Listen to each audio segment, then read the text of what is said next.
I am Damayanti, welcome to my YouTube channel. मु NET syllabus wise आलोचना करूली। तो नेट सिलेबस को मु कंप्लीट कर देछि, आपण माने प्लेलिस्ट देखि देखि पारिबे। ता सहित मु ओडिया ज्ञानकोश ओडिया आबे सप्तश्रेणी बुक रू क्वेश्चन आंसर मध्य आलोचना कर सारिछि। एबे मु प्रेमानंद सारंकर ओडिया साहित्य इतिहास बुक रू आलोचना करूछि। तो आज आम आलोचना करबा पंचसखा युग सन्त साहित्य। पंचसखा युग रे हमर को कवि माने अछंती, कौन कौन रचना कर तो आपण मैंने जानी। आम पंचसखारे 5 जन प्रमुख कवि अच्छा: बलराम दास, जगन्नाथ दास, अच्युतानंद दास और जशवंत दास। तो प्रथम देखा आम बलराम दास का जीवनी और रचनावली।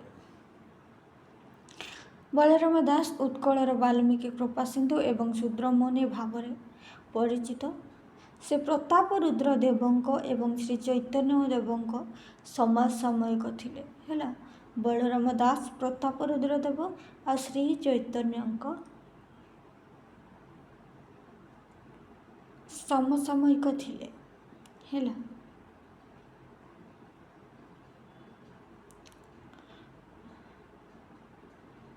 तो बलराम दास को रचना गुड़िक देखा कौन कौन से रचना कर। एक जगमोहन रामायण, वेदांत सार गुप्त गीता, ब्रह्मांड भूगोल, भाव समुद्र, बट अवकाश, गुप्त गीता, लक्ष्मी पुराण, मृगुणी स्तुति, कांत कोइली, अमरकोश गीता, बेढ़ा परिक्रमा, सप्तांग जोग टीका, बहुड़ा अध्याय, कमल लोचन चौतीसा, गणेश विभूति, अर्जुन गीता, गज निस्तारण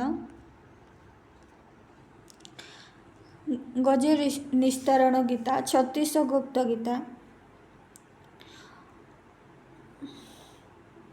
गौड़ गीता, विराट गीता, भक्ति रसामृत सिंधु, पणसचोरी, ब्रह्म पुराण, नामरत्न गीता, शरीर भूगोल, ब्रह्मांड एकाक्षर,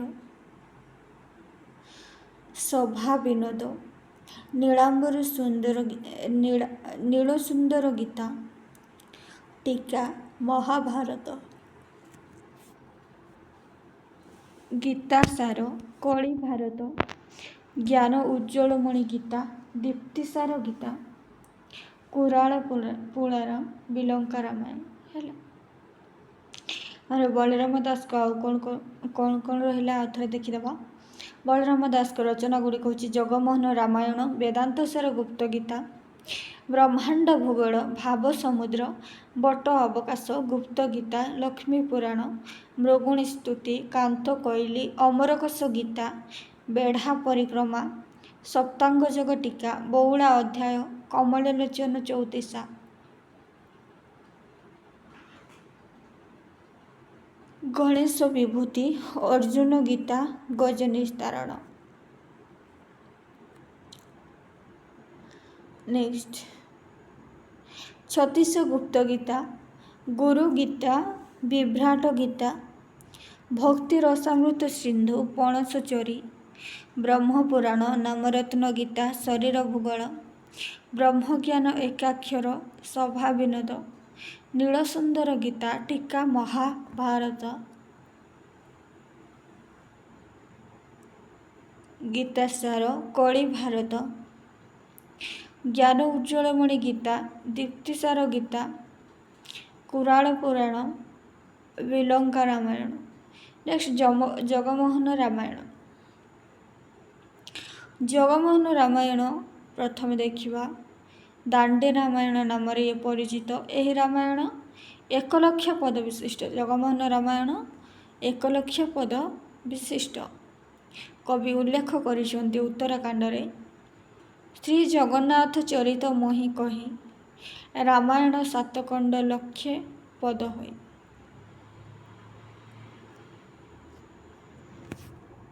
श्री जगन्नाथ आशीर्वाद जगमोहन रामायण रचना करी बोली कवि लिखिं। कौन ना ବଳରାମ ଦାସ ମୁହିଁ ଜଗନ୍ନାଥ ପ୍ରସନ୍ନେ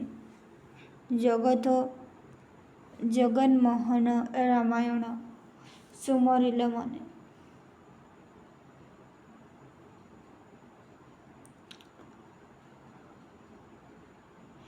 କବି ସ୍ୱୟଂ ସେ ପ୍ରତାପରୁଦ୍ର ଦେବଙ୍କର ମନ୍ତ୍ରୀ ଥିଲେ।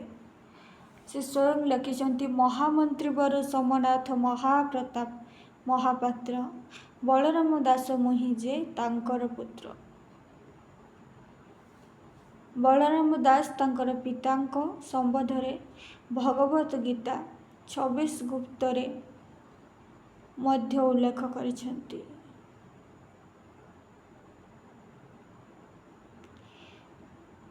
କଥିତ ଅଛି ଯେ ବଳରାମ ଦାସ ଅତି ବଡ଼ି ଜଗନ୍ନାଥ ଦାସଙ୍କର ରାମ ତାରକା ମନ୍ତ୍ର ବା ହରେ ରାମ କୃଷ୍ଣ ମନ୍ତ୍ର ଦୀକ୍ଷିତ କରିଥିଲେ।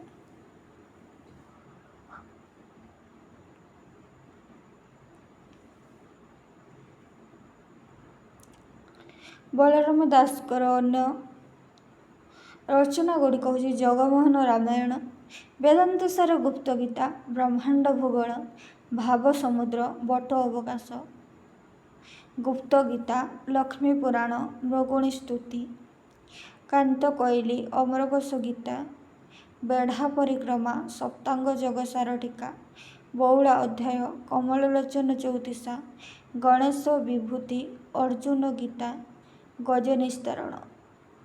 ବଳରାମ ଦାସଙ୍କ ଅନ୍ୟ ରଚନା ଗୁଡ଼ିକ କ'ଣ ନା ଜଗମୋହନ ରାମାୟଣ, ବେଦାନ୍ତ ସାର ଗୀତା, ଗୁପ୍ତ ବ୍ରହ୍ମାଣ୍ଡ ଭୂଗୋଳ, ଭାବ ସମୁଦ୍ର, ବଟ ଅବକାଶ, ଗୁପ୍ତ ଗୀତା, ଲକ୍ଷ୍ମୀ ପୁରାଣ, ମୃଗୁଣୀ ସ୍ତୁତି, କାନ୍ତ କୋଇଲି, ଅମରକୋଷ ଗୀତା, ବେଢ଼ା ପରିକ୍ରମା, ସପ୍ତାଙ୍ଗ ଯୋଗ ସାର ଟୀକା, ବଉଳା ଅଧ୍ୟାୟ, କମଳଲୋଚନ ଚଉତିଶା,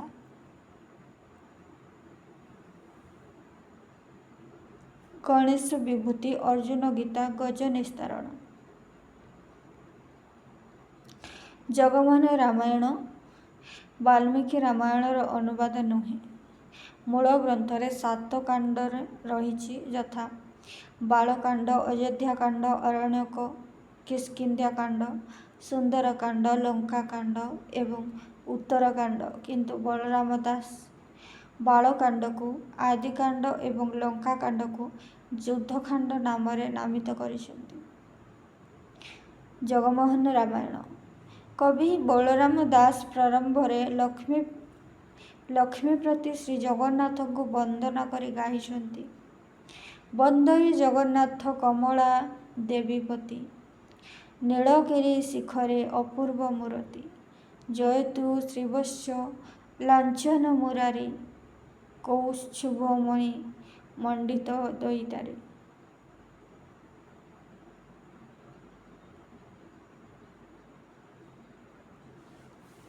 ମୂଳ ଗ୍ରନ୍ଥରେ ବାଲ୍ମୀକି ଓ ନାରଦଙ୍କର ସମ୍ବାଦରୁ ରାମାୟଣର ବିଷୟବସ୍ତୁ ଆରମ୍ଭ ହୋଇଛି।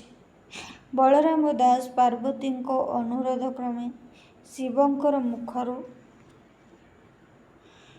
ରାମାୟଣର କଥାବସ୍ତୁ ଆରମ୍ଭ ହୋଇଛି। ଏଥିରେ ଦଶରଥ ଓ ଶନିଙ୍କ ଉପାଖ୍ୟାନ ବର୍ଣ୍ଣିତ। ଅଯୋଧ୍ୟାକାଣ୍ଡ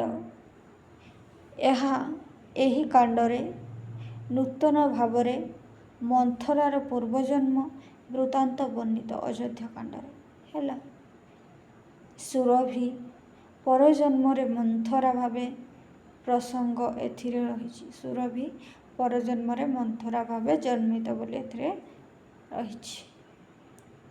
ଏହା ବ୍ୟତୀତ ଗୁହକ ଶବରଙ୍କ ଗୃହରେ ଶ୍ରୀରାମଚନ୍ଦ୍ର ଅତିଥି ହେବା, ଦିତି ଓ ଅଦିତି କଥା, ସତୀ ଓ ଶବରୁଣୀଙ୍କ କଥାବାର୍ତ୍ତା, ଖଳ ଦୁର୍ବଳ ଗଳ୍ପ, ଶ୍ରୀରାମଙ୍କର ନିର୍ବାସନା ପାଇଁ ଦେବତାମାନଙ୍କର ଚକ୍ରାନ୍ତ ଇତ୍ୟାଦି ଏଥିରେ ବର୍ଣ୍ଣିତ। ନେକ୍ସଟ ଅରଣ୍ୟକାଣ୍ଡ। ଏହି କାଣ୍ଡରେ କବି ବଳରାମ ଦାସଙ୍କ ଦ୍ୱାରା ସଂଯୁକ୍ତ ନୂତନ ପ୍ରସଙ୍ଗ ହେଉଛି ଶ୍ରୀରାମଙ୍କ ତୀର୍ଥ ଦର୍ଶନ, ଗୟା ତୀର୍ଥ ମାହାତ୍ମ୍ୟ, ଗୟାରେ ଶ୍ରୀରାମଙ୍କ ପିଣ୍ଡଦାନ, ଫଲ୍ଗୁ ନଦୀକୁ ଅଭିଶାପ ଇତ୍ୟାଦି। କିଷ୍କିନ୍ଧ୍ୟା କାଣ୍ଡ। ଏହି କାଣ୍ଡରେ ଲୀଳାବତୀ ହରଣ ପ୍ରସଙ୍ଗ, ବକପଞ୍ଚକ, କୁକୁଟିର ବରଲାଭ, ପର୍ବତ ଓ ବୃକ୍ଷମାନଙ୍କ ଅଭିଶାପ ଇତ୍ୟାଦି ବର୍ଣ୍ଣନାରେ କବିଙ୍କର ସ୍ୱାତନ୍ତ୍ର୍ୟ ପରିଲକ୍ଷିତ।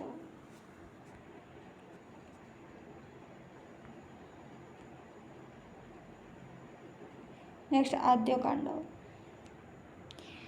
ଆଦ୍ୟକାଣ୍ଡ କବି ବଳରାମ ଦାସ ପ୍ରାରମ୍ଭରେ ଲକ୍ଷ୍ମୀପତି ଶ୍ରୀ ଜଗନ୍ନାଥଙ୍କୁ ବନ୍ଦନା କରି କହିଛନ୍ତି, ବନ୍ଦଇ ଜଗନ୍ନାଥ କମଳା ଦେବୀପତି, ନୀଳଗିରି ଶିଖରେ ପୂର୍ବ ମୂରତି, ଜୟତୁ ଶ୍ରୀବତ୍ସ ଲାଞ୍ଛନ ମୁରାରି, କୌସ୍ତୁଭମଣି ମଣ୍ଡିତ ଦଇତାରି।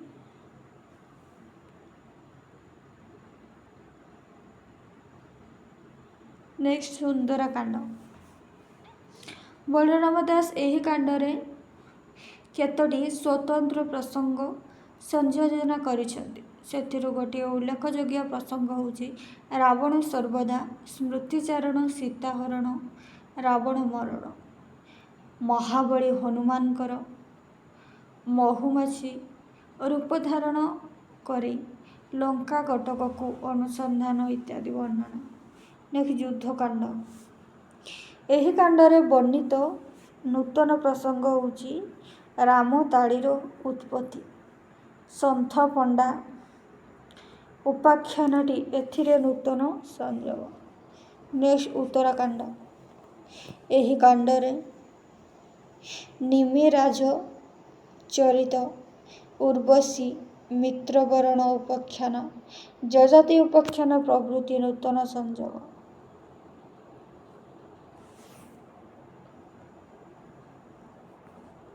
ନେକ୍ସଟ ବ୍ରହ୍ମାଣ୍ଡ ଭୂଗୋଳ। ବ୍ରହ୍ମାଣ୍ଡ ଭୂଗୋଳ ଏହା 84 ଗୋଟି ଛୋଟ ଛୋଟ ଅଧ୍ୟାୟ ବିଶିଷ୍ଟ ରଚନା।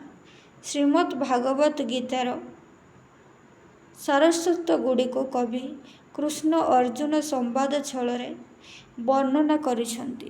ବ୍ରହ୍ମାଣ୍ଡ ଭୂଗୋଳ ଗ୍ରନ୍ଥର ରଚନା କରିବା ପାଇଁ କବି ଶ୍ରୀ ଜଗନ୍ନାଥଙ୍କୁ ନିବେଦନ କରିଛନ୍ତି। ତେଣୁ ଶରଣ ବଳରାମ ବ୍ରହ୍ମାଣ୍ଡ ଭୂଗୋଳେ ଆପଣ, ତାହା ମୁଁ କରିବି ଲିଖନ, ଦିଅ ହେ ପ୍ରଭୁ ଦିବ୍ୟ ଜ୍ଞାନ।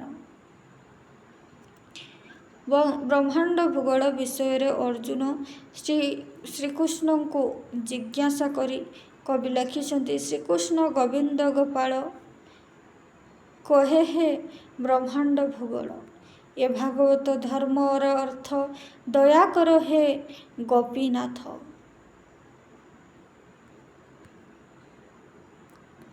ନେକ୍ସଟ ବଟ ଅବକାଶ।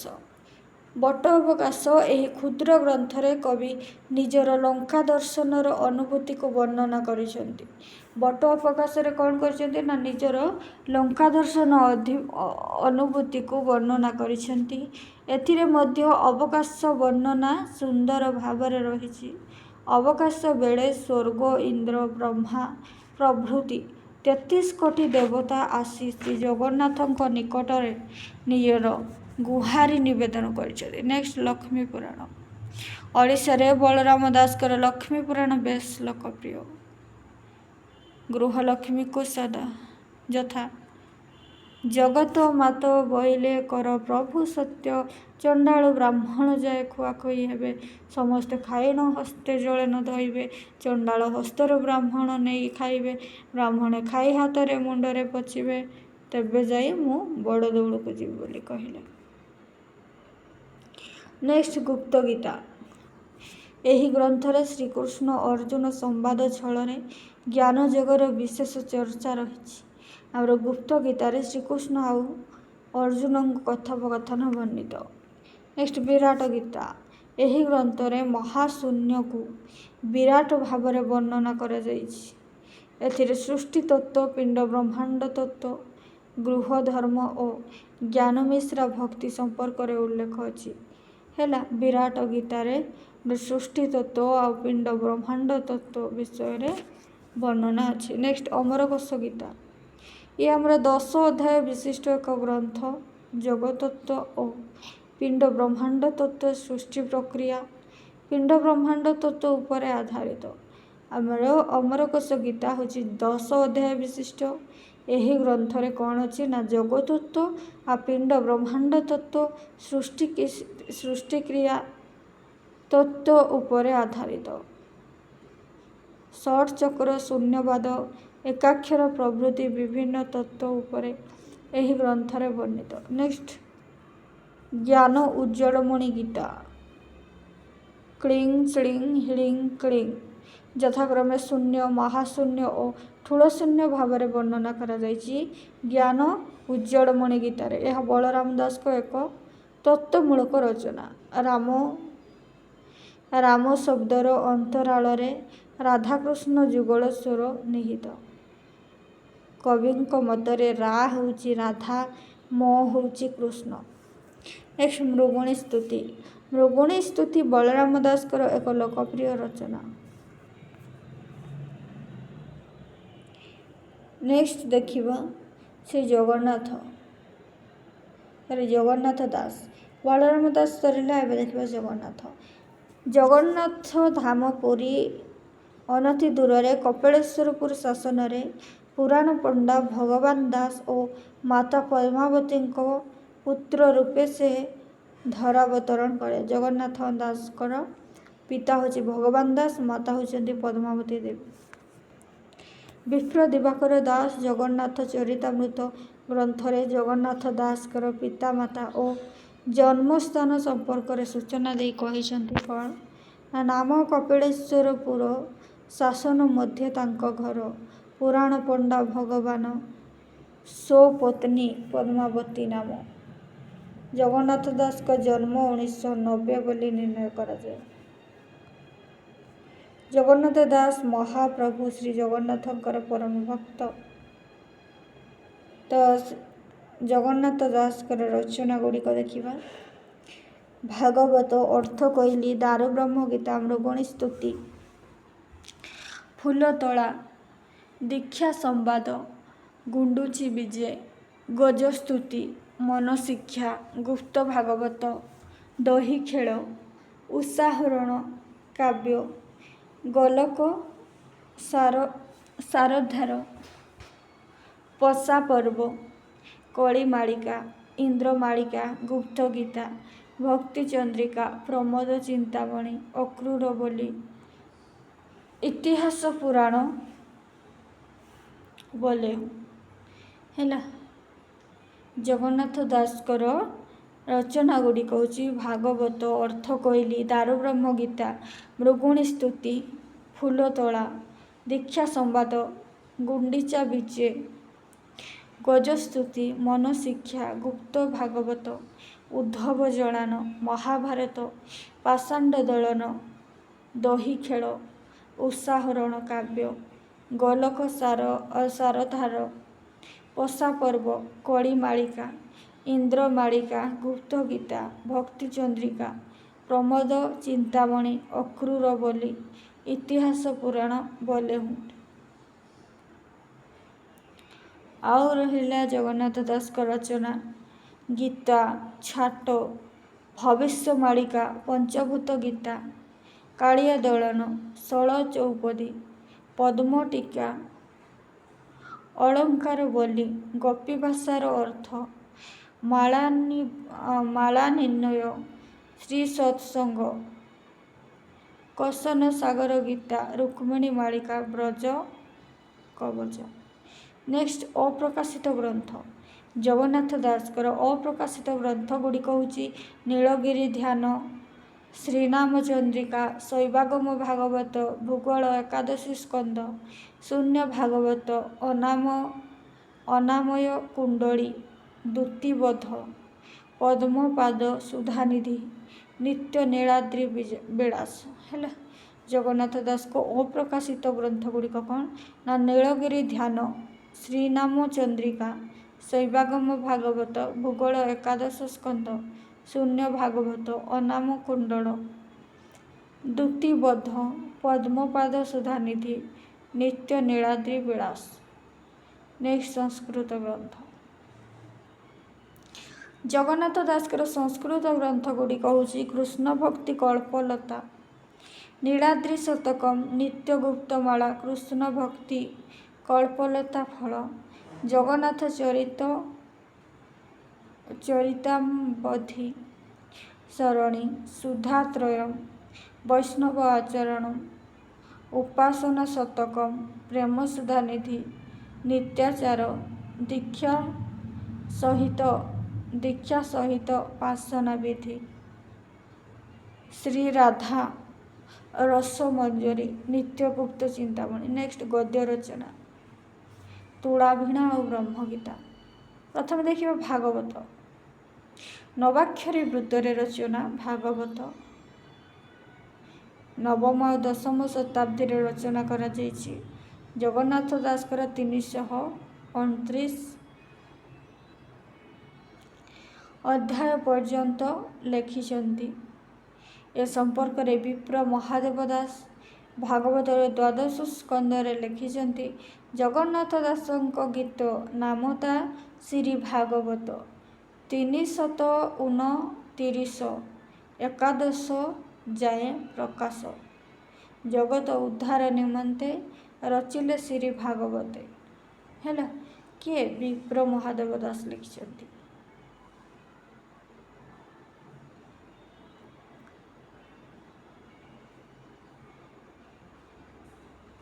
ଛନ୍ଦ ମାଧୁରୀ ଆଉ ଗୁର୍ଜରୀ ବା ନବାକ୍ଷରୀ ବୃତ୍ତରେ ଏହା ଲେଖାଯାଇଛି। ହେଲା, ନେକ୍ସଟ ଅର୍ଥକୋଇଲି। ଜଗନ୍ନାଥ ଦାସଙ୍କ ଅର୍ଥକୋଇଲି ଏକ ତାତ୍ତ୍ୱିକ ଗ୍ରନ୍ଥ। କବି ମାର୍କଣ୍ଡେୟ ଦାସଙ୍କ କେଶବ କୋଇଲିର ଏହା ହେଉଛି ଏକ ଆଧ୍ୟାତ୍ମିକ ବ୍ୟାଖ୍ୟା। ହେଲା, ଆମର କବି ମାର୍କଣ୍ଡେୟ ଦାସଙ୍କ ଯେଉଁ କେଶବ କୋଇଲି ରହିଛି, ସେ କେଶବ କୋଇଲିର ଏହା ହେଉଛି ଏକ ଆଧ୍ୟାତ୍ମିକ ବ୍ୟାଖ୍ୟା। ଏଥିରେ କୃଷ୍ଣ ଅର୍ଜୁନଙ୍କର ପ୍ରଶ୍ନୋତ୍ତର ଛଳରେ ପିଣ୍ଡ ବ୍ରହ୍ମାଣ୍ଡ ଜୀବ ପରମ ତତ୍ତ୍ୱକୁ ଜଗନ୍ନାଥ ଦାସ ସୁନ୍ଦର ଭାବରେ ବିଶ୍ଳେଷଣ କରିଛନ୍ତି। ଜୀବ ପରମ ତତ୍ତ୍ୱରେ କୋଇଲିକୁ ଜୀବ ଓ ମଥୁରାକୁ ପିଣ୍ଡ ସ୍ୱରୂପ ବିଚାର କରାଯାଇଛି। ଦୃଷ୍ଟାନ୍ତ ସ୍ୱରୂପ ମାର୍କଣ୍ଡେୟ ଦାସ ଲେଖିଛନ୍ତି କ'ଣ ନା, କୋଇଲି କେଶବ ଯେ ମଥୁରାକୁ ଗଲା, କାହା ବୋଲି ଗଲା ପୁତ ବାହୁଡ଼ି ନଇଲା ଲୋ। ହେଲା, କିଏ ଲେଖିଛନ୍ତି? ମାର୍କଣ୍ଡେୟ ଦାସ ଅର୍ଥ କୋଇଲିରେ। କୋଇଲି କେଶବ ଯେ ମଥୁରାକୁ ଗଲା, କାହା ବୋଲି ଗଲା ପୁତ୍ର ବାହୁଡ଼ି ନଇଲା। ଏହି ପଂକ୍ତିକୁ ଜଗନ୍ନାଥ ଦାସ ଅର୍ଥ କୋଇଲିରେ ବୁଝାଇଛନ୍ତି। କୋଇଲି ବୋଲି ପ୍ରାର୍ଥୀ ଜୀବଟିକୁ କହି, ସେହି ଜୀବ ମୁହିଁ ଜାଣ ସର୍ବ ଅଛଇ, ଆପେ ଆସିଲା ଜୀବ ଆପେ ଚଳିଗଲା, ସେହି ପୁତ୍ର ଗୋଟିଏ ଆଉ ବାହୁଡ଼ି ନଇଲା। ନେକ୍ସଟ ତୁଳାଭିଣା। ଜଗନ୍ନାଥ ଦାସଙ୍କର ତୁଳାଭିଣା ଏକ ଉଲ୍ଲେଖଯୋଗ୍ୟ କୃତି। ଏଥିରେ ସୃଷ୍ଟି ତତ୍ତ୍ୱ, ପିଣ୍ଡ ବ୍ରହ୍ମାଣ୍ଡ ତତ୍ତ୍ୱ, ଶୂନ୍ୟବାଦ, ରାମ ନାମର ମହିମା, ଶରୀର ତତ୍ତ୍ୱ ପ୍ରଭୃତି ବିଶ୍ଳେଷିତ। ଆମର ତୁଳାଭିଣାରେ ପାର୍ବତୀକୁ କହିଛନ୍ତି ସୃଷ୍ଟି ତତ୍ତ୍ୱ ସମ୍ପର୍କରେ। ତୁଳାଭିଣାରେ ତୁଳାକୁ ଯେପରି ଭିଣାଯାଏ ସେହିପରି ବ୍ୟାଖ୍ୟା କରିକି ଶିବ କହିଛନ୍ତି କ'ଣ ନା, ଶୁଣ ଗୋ ହେମବତୀ ଜେମା, ତୋତେ କହିବା ତୁଳାଭିଣା, ତୁଳାକୁ ଭିଣନ୍ତି ଯେ ସୋନ, ସେ ରୂପେ କହିବି ବଖାଣ। ହେଲା,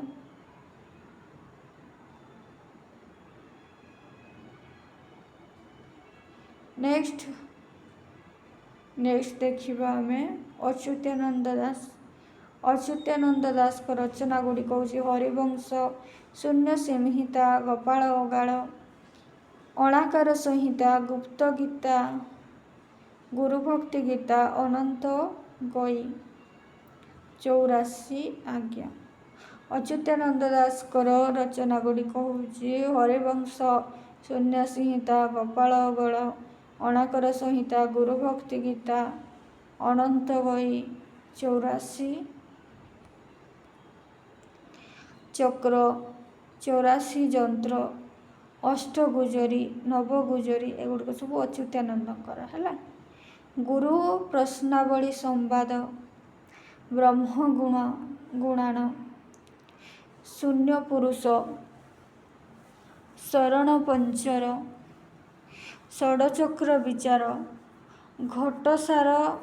ଘଟସାଗର ବୋଲି, ନିର୍ବାଣ ସାଗର ବୋଲି, ପଦ୍ମ ବୋଲି, ଜନମଲତା ବୋଲି, ମଥୁରା ମଙ୍ଗଳ ବୋଲି, ବ୍ରହ୍ମସଂହିତା, ପରମଜ୍ଞାନ ଗୀତା, ଦଶପଟଳ, ଷୋଡ଼ଶପଟଳ, ଜ୍ୟୋତିଃସଂହିତା,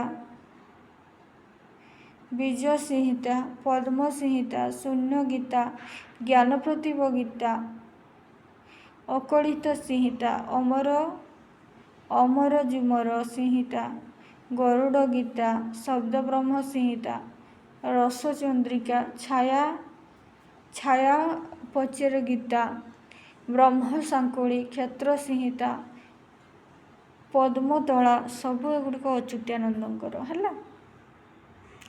ଅଣାକାର ଭେଦ ଚଉତିସା, ଆଗତସାର ଚଉତିସା, ଏକାନ୍ତ ଜ୍ଞାନ ଚଉତିସା, କଳି ଚଉତିସା, କଳି ଲୀଳା ଚଉତିସା, ଘଟ ପରଚେ ଚଉତିସା, ଜଗନ୍ନାଥ ତତ୍ତ୍ୱ ଚଉତିସା, ଜ୍ୟୋତିଦର୍ଶନ ଚଉତିସା, ଡିବିଡିବି ଚଉତିସା, ତନ୍ତ୍ରୀ ଚଉତିସା, ପରମଗୁପ୍ତ ଚଉତିସା, ପିଣ୍ଡ ବ୍ରହ୍ମାଣ୍ଡ ଚଉତିସା, ପ୍ରବଣ ଚଉତିସା, ଭବିଷ୍ୟ ଚଉତିସା, ଭବିଷ୍ୟ ବର୍ଣ୍ଣାଣ ଚଉତିସା, ମନଭେଦ ଚଉତିସା, ରାଧାକୃଷ୍ଣ ଚଉତିସା, ରାଧାଦୂତୀ ଚଉତିସା, ଶରୀରଭେଦ ଚଉତିସା, ସତର୍କ ଚଉତିସା, ହରି ଅର୍ଜୁନ ଚଉତିସା। ନେକ୍ସଟ ହରିବଂଶ ଦେଖିବା। ପ୍ରଥମେ ହରିବଂଶ ପୁରାଣ ଅଚ୍ୟୁତାନନ୍ଦ ଦାସଙ୍କର ଏକ ଜନପ୍ରିୟ ରଚନା। ଅଚ୍ୟୁତାନନ୍ଦ ରଣପୁର ଗଡ଼ଜାତ ଅନ୍ତର୍ଗତ ମଝିଆଖଣ୍ଡ ଗ୍ରାମରେ ଅବସ୍ଥାନ କରିଥିଲେ ସମୟରେ ହରିବଂଶର ରଚନା କରିଥିଲେ। ଜଗନ୍ନାଥଙ୍କ ଓଡ଼ିଆ ଭାଗବତ ପରି ପ୍ରତ୍ୟେକ ଓଡ଼ିଆ ଘରେ ଏହାର ଆଦ୍ୟ ରହିଛି, ତେଣୁ ଏହାକୁ ସାତଖଣ୍ଡିଆ ହରିବଂଶ ବୋଲି କୁହାଯାଏ। ତ ହରିବଂଶରେ କ'ଣ କୁହାଯାଇଛି ନା, ଶୂନ୍ୟ ପୁରୁଷ ଦୟାଳୁ ଅଟଇ, ଶୂନ୍ୟ ପୁରୁଷ ସର୍ବ ଘଟେ ରହି, ଶୂନ୍ୟ ପୁରୁଷ କରେ ନଟଖଟ, ଶୂନ୍ୟ ପୁରୁଷ ଜାଣେ ଛନ୍ଦ କୂଟ। ନବମ ଅଧ୍ୟାୟରେ କହିଛନ୍ତି। ନେକ୍ସଟ ଅଣାକର ସଂହିତା। ଆମର ଶୂନ୍ୟ ସଂହିତା ଗ୍ରନ୍ଥରେ ଯୋଗ ସାଧନା, ପିଣ୍ଡ ବ୍ରହ୍ମାଣ୍ଡ ତତ୍ତ୍ୱ, ଅଣକର ତତ୍ତ୍ୱ ଓ ଶୂନ୍ୟ ସାଧନା, ଉତ୍କଳୀୟ ବୈଷ୍ଣବ ଧର୍ମର ତତ୍ତ୍ୱ ବର୍ଣ୍ଣନା ରହିଛି। ନେକ୍ସଟ ଅଣାକର ସଂହିତା। ଅଣାକର ତତ୍ତ୍ୱକୁ ଉପଜୀବ୍ୟ କରି ଏହି ଗ୍ରନ୍ଥରେ ବଙ୍ଗଳାଶ୍ରୀ ରାଗରେ ରଚିତ। ଏଥିରେ ମଧ୍ୟ ନାମର ମହିମା, ବ୍ରହ୍ମସ୍ୱରୂପର ବର୍ଣ୍ଣନା କରାଯାଇଛି। ଅଣାକର ସଂହିତାରେ ଆମର ଏହି ଅଣାକର ସଂହିତା ହେଉଛି ବଙ୍ଗଳାଶ୍ରୀ ରାଗରେ ରଚିତ। ଏଥିରେ ନାମର ମହିମା ଆଉ ବ୍ରହ୍ମସ୍ୱରୂପର ବର୍ଣ୍ଣନା ରହିଛି। କବିଙ୍କ ମତରେ ଯଥା: ଏକ ବଜ୍ର ଦେଖ ଜଗତେ ପୂରିଛି, ନାମ ରୂପରେ ଅଶେଷ, ନାମକୁ ଚିହ୍ନିଲେ ଧନ୍ଦା ଫିଟିଯିବ, ଶୁଣ ହେ ତୁ ରାମଦାସ। ନେକ୍ସଟ ଅମରଜୁମର ସଂହିତା। ଏହି ଗ୍ରନ୍ଥରେ ବେଦର ଜନ୍ମ। ଅମରଜୁମର ସଂହିତାରେ ଅଙ୍କାର ତତ୍ତ୍ୱ, ଶରୀର ଭେଦ, ଯୋଗ ସାଧନା ଇତ୍ୟାଦି ପ୍ରସଙ୍ଗ ବର୍ଣ୍ଣିତ। ଅଙ୍କାର ହେଉଛି ଶୂନ୍ୟ ରୂପୀ। ଏଥିରୁ ବ୍ରହ୍ମା, ବିଷ୍ଣୁ ଓ ମହେଶ୍ୱରର ଉତ୍ପତ୍ତି। ସନ୍ଥ ଅଚ୍ୟୁତାନନ୍ଦଙ୍କର ଉଦୟ କାହାଣୀ ଅନୁଯାୟୀ 1487 ଖ୍ରୀଷ୍ଟାବ୍ଦରେ ଯଶୋବନ୍ତ ଜନ୍ମଗ୍ରହଣ କରିଥିଲେ ହେଲା। ଯଶୋବନ୍ତ ଦାସଙ୍କ ରଚନା ଦେଖିବା।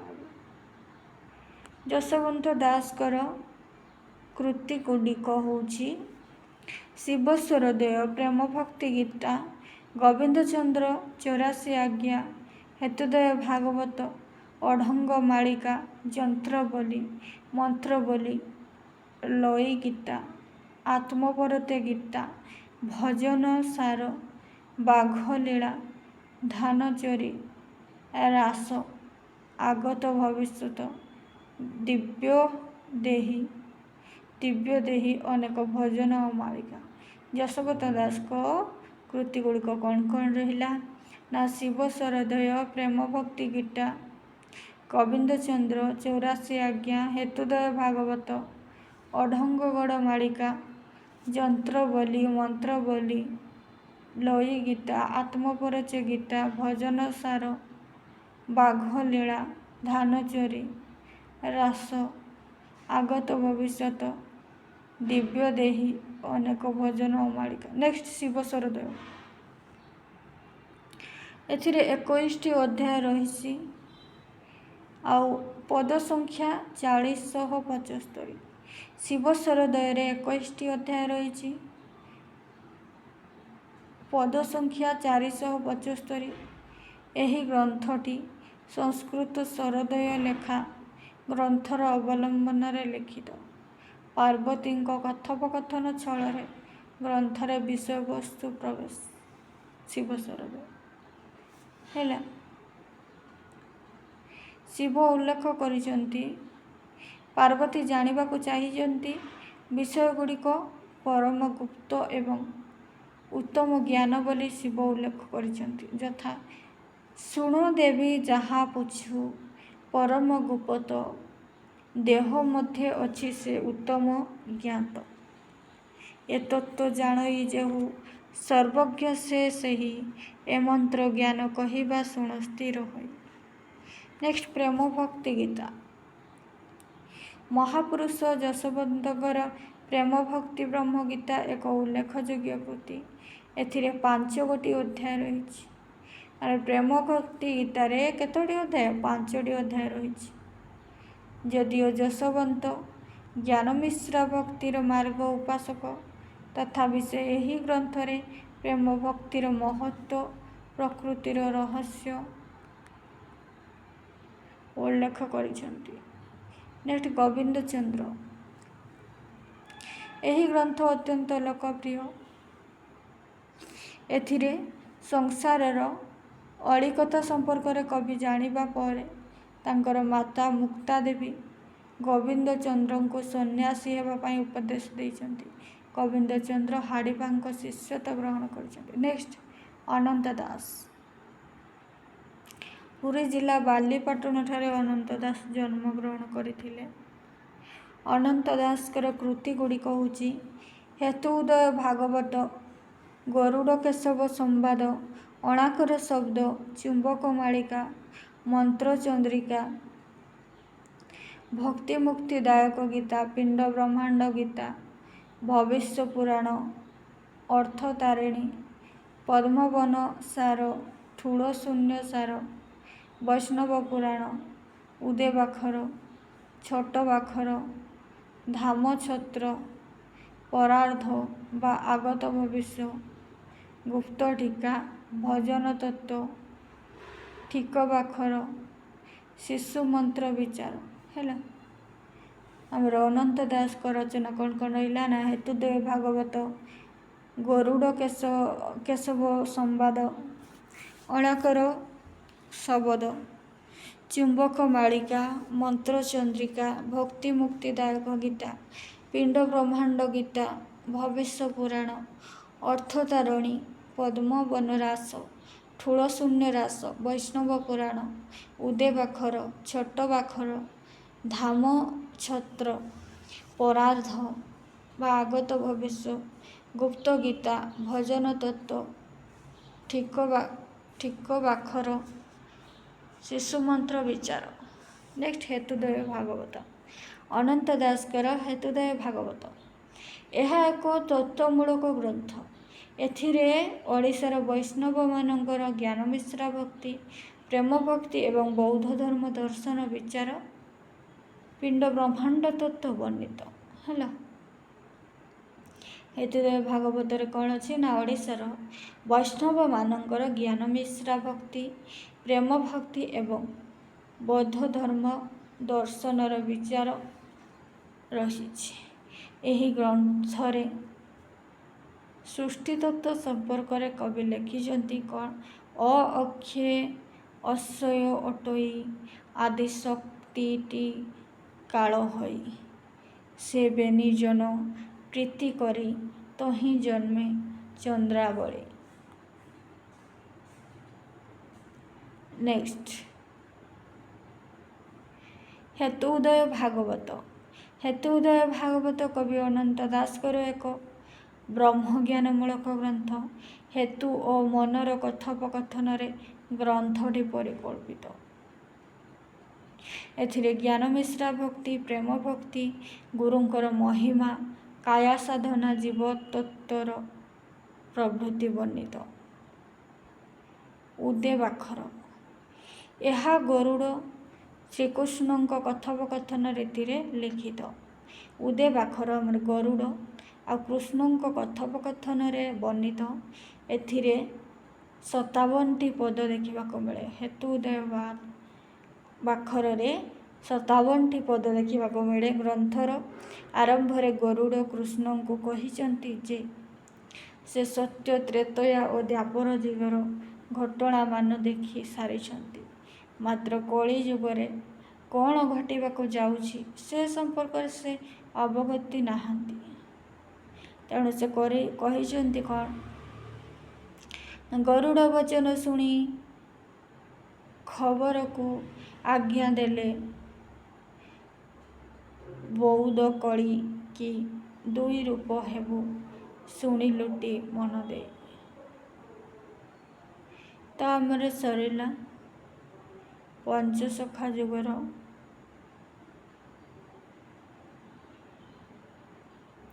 ସବୁ କବିମାନଙ୍କ ବିଷୟରେ ହେଲା। ତ ଏବେ ଆମେ କିଛି ଆଲୋଚନା କରିବା କ୍ୱେଶ୍ଚନ୍ ଆନ୍ସର।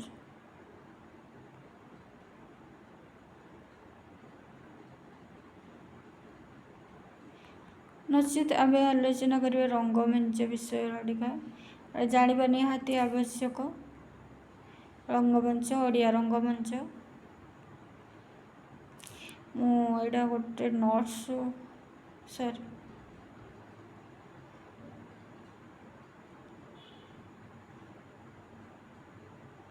ସାହିତ୍ୟ ସ୍ରୋତସ୍ୱିନୀ ବୁକ୍ରୁ ଆଲୋଚନା କରିବା।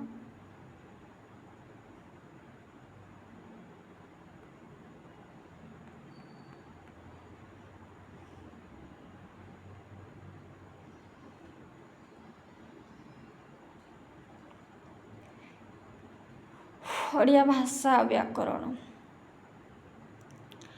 ଓଡ଼ିଆ ଭାଷା କେଉଁଦିନ ଶାସ୍ତ୍ରୀୟ ଭାଷାର ମର୍ଯ୍ୟାଦା ପାଇଲା? ମାର୍ଚ୍ଚ 11, 2014ରେ ଓଡ଼ିଆ ଭାଷା ଶାସ୍ତ୍ରୀୟ ଭାଷାର ମର୍ଯ୍ୟାଦା ପାଇଲା। ଶାସ୍ତ୍ରୀୟ ଭାଷାର ମର୍ଯ୍ୟାଦା ପାଇବାରେ ଓଡ଼ିଆ କେତେତମ ଭାଷା? ଷଷ୍ଠ। କେଉଁ ତାରିଖରେ ଶାସ୍ତ୍ରୀୟ ଓଡ଼ିଆ ଭାଷା ଦିବସ ପାଳିତ ହୁଏ? ମାର୍ଚ୍ଚ 11। କେଉଁ ଭାଷାତତ୍ତ୍ୱବିତ୍ଙ୍କ ଦିଗଦର୍ଶନରେ ଶାସ୍ତ୍ରୀୟ ମାନ୍ୟତା ପାଇ ନଥିବା ପ୍ରସ୍ତୁତ କରାଯାଇଥିଲା? ପଦ୍ମଶ୍ରୀ ଦେବୀ ପ୍ରସନ୍ନ ପଟ୍ଟନାୟକ। ଭାରତବର୍ଷରେ ପ୍ରଥମେ କେଉଁ ଭାଷାକୁ ଶାସ୍ତ୍ରୀୟ ମାନ୍ୟତା ପ୍ରଦାନ କରାଯାଇଥିଲା? ତାମିଲ। କେଉଁ ଶିଳାଲେଖରେ ପ୍ରଥମେ ଓଡ଼ିଶା ଶବ୍ଦ ବ୍ୟବହାର ହୋଇଛି? ଉର୍ଜାମ ଶିଳାଲେଖ। ଓଡ଼ିଆ ଶବ୍ଦ ବ୍ୟବହାର ହୋଇଛି ଉର୍ଜାମ ଶିଳାଲେଖରେ। ଭିତରୁ ଆଉ 15। ମଞ୍ଜୁଷା ତାମ୍ରଶାସନ କେଉଁ ରାଜାଙ୍କ ଦ୍ୱାରା ଜାରି କରାଯାଇଥିଲା? ଅନନ୍ତ ଦେବ ବର୍ମା। ଓଡ୍ରି ଭାଷା ସମ୍ପର୍କରେ ପ୍ରଥମେ କିଏ କେଉଁଠି ଉଲ୍ଲେଖ କରିଛନ୍ତି? ଓଡ୍ରି ଭାଷା ସମ୍ପର୍କରେ ପ୍ରଥମେ ଭରତ ତାଙ୍କ ନାଟ୍ୟଶାସ୍ତ୍ରରେ ଉଲ୍ଲେଖ କରିଛନ୍ତି। ଶକରାଭୀର ଚାଣ୍ଡାଳ ଶବର ଦ୍ରାବିଡ଼ ଯା କେଉଁ ଗ୍ରନ୍ଥରେ ବର୍ଣ୍ଣିତ? ଶକରାଭୀର ଚାଣ୍ଡାଳ ଶବର ଦ୍ରାବିଡ଼ ଯା ଏହା ଭରତଙ୍କ ନାଟ୍ୟଶାସ୍ତ୍ରରେ ବର୍ଣ୍ଣିତ। ଭାରତୀୟ ଆର୍ଯ୍ୟ ଭାଷାକୁ କେତେ ଭାଗରେ ବିଭକ୍ତ କରାଯାଇଛି? ଭାରତୀୟ ଆର୍ଯ୍ୟ ଭାଷାକୁ 3 ଭାଗରେ ବିଭକ୍ତ କରାଯାଇଛି: ବହିରଙ୍ଗ, ମଧ୍ୟବର୍ତ୍ତୀ ଓ ଅନ୍ତରଙ୍ଗ। ଓଡ଼ିଆ କେଉଁ ବର୍ଗୀୟ ଭାଷା? ଓଡ଼ିଆ ବହିରଙ୍ଗ ବର୍ଗୀୟ ଭାଷା। କେଉଁ ବିଦେଶୀ ପରିବ୍ରାଜକ ଉଡ୍ର ଭାଷା ସମ୍ପର୍କରେ ତାଙ୍କ ଗ୍ରନ୍ଥରେ ଉଲ୍ଲେଖ କରିଛନ୍ତି? ହୁଏନ୍ସା। ପୂର୍ବାଞ୍ଚଳୀୟ ଆଧୁନିକ ଭାରତୀୟ ଭାଷାକୁ ମଧ୍ୟ ଓଡ଼ିଆ ଜ୍ୟେଷ୍ଠ ଭାଗିନୀ ବୋଲି କିଏ ନିର୍ଣ୍ଣୟ କରିଛନ୍ତି? ସୁନୀତି କୁମାର ଚାଟାର୍ଜୀ। କେଉଁ ରାଜତ୍ୱ କାଳରେ ଓଡ଼ିଶାରେ କରଣୀ ଲିପିର ପ୍ରଚଳନ ହୋଇଥିଲା? ମୋଗଲ ରାଜତ୍ୱ କାଳରେ ଓଡ଼ିଶାରେ କରଣୀ ଲିପିର ପ୍ରଚଳନ ହୋଇଥିଲା। କୁଟିଳ ଲିପିର ଅନ୍ୟ ନାମ କ'ଣ? କିଳକ ଶୀର୍ଷକ ଲିପି। ପ୍ରାକୃତ ସର୍ବସ୍ୱ ଗ୍ରନ୍ଥର ଲେଖକ କିଏ? ମାର୍କଣ୍ଡେୟ ଦାସ ହେଉଛନ୍ତି ପ୍ରାକୃତ ସର୍ବସ୍ୱ ଗ୍ରନ୍ଥର ଲେଖକ। ହାତୀଗୁମ୍ଫା ଶିଳାଲେଖର ଭାଷା କ'ଣ? ହାତୀଗୁମ୍ଫା ଶିଳାଲେଖର ଭାଷା ପାଲି ଭାଷା। ଅଶୋକଙ୍କ ଶିଳାଲେଖର ଭାଷା କ'ଣ? ପାଲି ଭାଷା। ଓଡ଼ିଆ ଭାଷା କେଉଁ ଅପଭ୍ରଂଶ ଭାଷାରୁ ସୃଷ୍ଟି? ପୂର୍ବ ମାଗଧୀ ଅପଭ୍ରଂଶରୁ। ଭୁବନେଶ୍ୱରର ଶିଳାଲିପି କେଉଁ ରାଜାଙ୍କ ସହ ଜଡ଼ିତ? ନରସିଂହ ଦେବଙ୍କ ସହ ଜଡ଼ିତ। ଜୟ ବିଜୟ ଶିଳାଲେଖ କେଉଁ ମନ୍ଦିରରେ ଉତ୍କୀର୍ଣ୍ଣ? ଜୟ ବିଜୟ ଶିଳାଲେଖ ଶ୍ରୀ ଜଗନ୍ନାଥ ମନ୍ଦିର ପୁରୀରେ ଉତ୍କୀର୍ଣ୍ଣ। ହାତୀଗୁମ୍ଫା ଶିଳାଲେଖରେ କେଉଁ ରାଜାଙ୍କର ବିବରଣୀ ଦେଖିବାକୁ ମିଳେ? ମହାମେଘବାହନ ଐର ଖାରବେଳଙ୍କ ବିବରଣୀ ଦେଖିବାକୁ ମିଳେ ହାତୀଗୁମ୍ଫା ଶିଳାଲେଖରେ। ଓଡ଼ିଆ ଭାଷା ଓ ଲିପି ବିବର୍ତ୍ତନ ଗ୍ରନ୍ଥର ଲେଖକ କିଏ? ଓଡ଼ିଆ ଭାଷା ଓ ଲିପି ବିବର୍ତ୍ତନ ଗ୍ରନ୍ଥର ଲେଖକ କୁଞ୍ଜ ବିହାରୀ ତ୍ରିପାଠୀ। ଗାଥା ସପ୍ତଶତୀ ବା ଗାଥା ସପ୍ତଶତୀ କେଉଁ ଭାଷାର ଚରିତ୍ର? ଗାଥା ସପ୍ତଶତୀ ବା ଗାଥା ସପ୍ତଶତୀ ପ୍ରାକୃତ ଭାଷାର ଚରିତ୍ର। ଓଡ଼ିଆ ଭାଷାକୁ କେନ୍ଦ୍ର କରି ଏକ ଭାଷାଭିତ୍ତିକ ପ୍ରଦେଶ କେବେ ଗଠିତ ହୋଇଥିଲା? ଓଡ଼ିଆ ଭାଷାକୁ କେନ୍ଦ୍ର କରି ଏକ ଭାଷାଭିତ୍ତିକ ପ୍ରଦେଶ ଏପ୍ରିଲ 1, 1936ରେ ହୋଇଥିଲା। ରତ୍ନ ଓଡ଼ିଆ ଭାଷାର ପ୍ରମାଣ ସ୍ୱରୂପ ମିଳିଥିବା ସବୁଠାରୁ ପ୍ରାଚୀନ ଅଭିଲେଖର ନାମ କ'ଣ? ସୁମଣ୍ଡଳ ଅଭିଲେଖ ଖ୍ରୀଷ୍ଟାବ୍ଦ 559।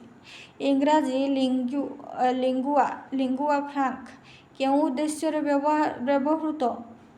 ସଂଯୋଗ ଭାଷା ବା ଆଞ୍ଚଳିକ କଥନ ବୋଲି। ଭାରତ ସରକାରଙ୍କ ଭାଷା ସର୍ବେକ୍ଷଣ ସଂସ୍ଥା କେଉଁ ଭାଷାକୁ ଓଡ଼ିଆ ଉପଭାଷା ରୂପେ ଗ୍ରହଣ କରିଛନ୍ତି? ସମ୍ବଲପୁରୀ ଭାଷାକୁ।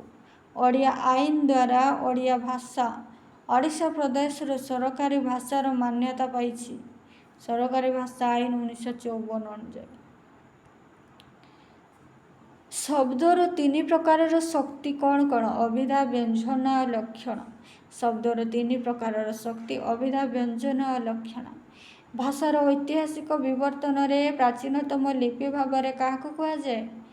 ଭାଷାର ଐତିହାସିକ ବିବର୍ତ୍ତନରେ ପ୍ରାଚୀନତମ ଲିପି ହେଉଛି ଚିତ୍ରଲିପି।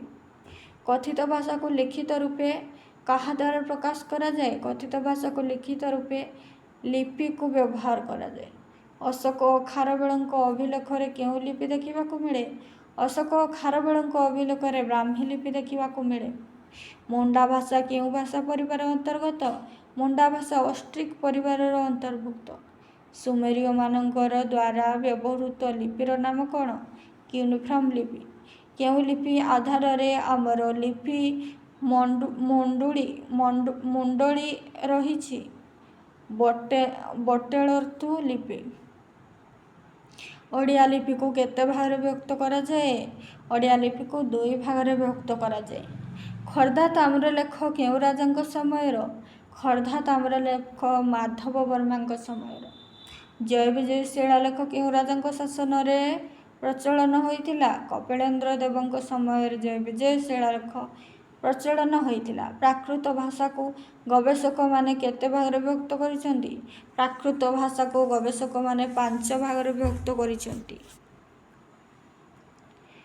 ବୃହତ୍ କଥା କେଉଁ ଭାଷାର ଚରିତ? ବୃହତ୍ କଥା ପୌଷାଶୀ ପ୍ରାକୃତ ଭାଷାର ରଚିତ। ପୌଷାଶୀ ପ୍ରାକୃତ ଭାଷାର।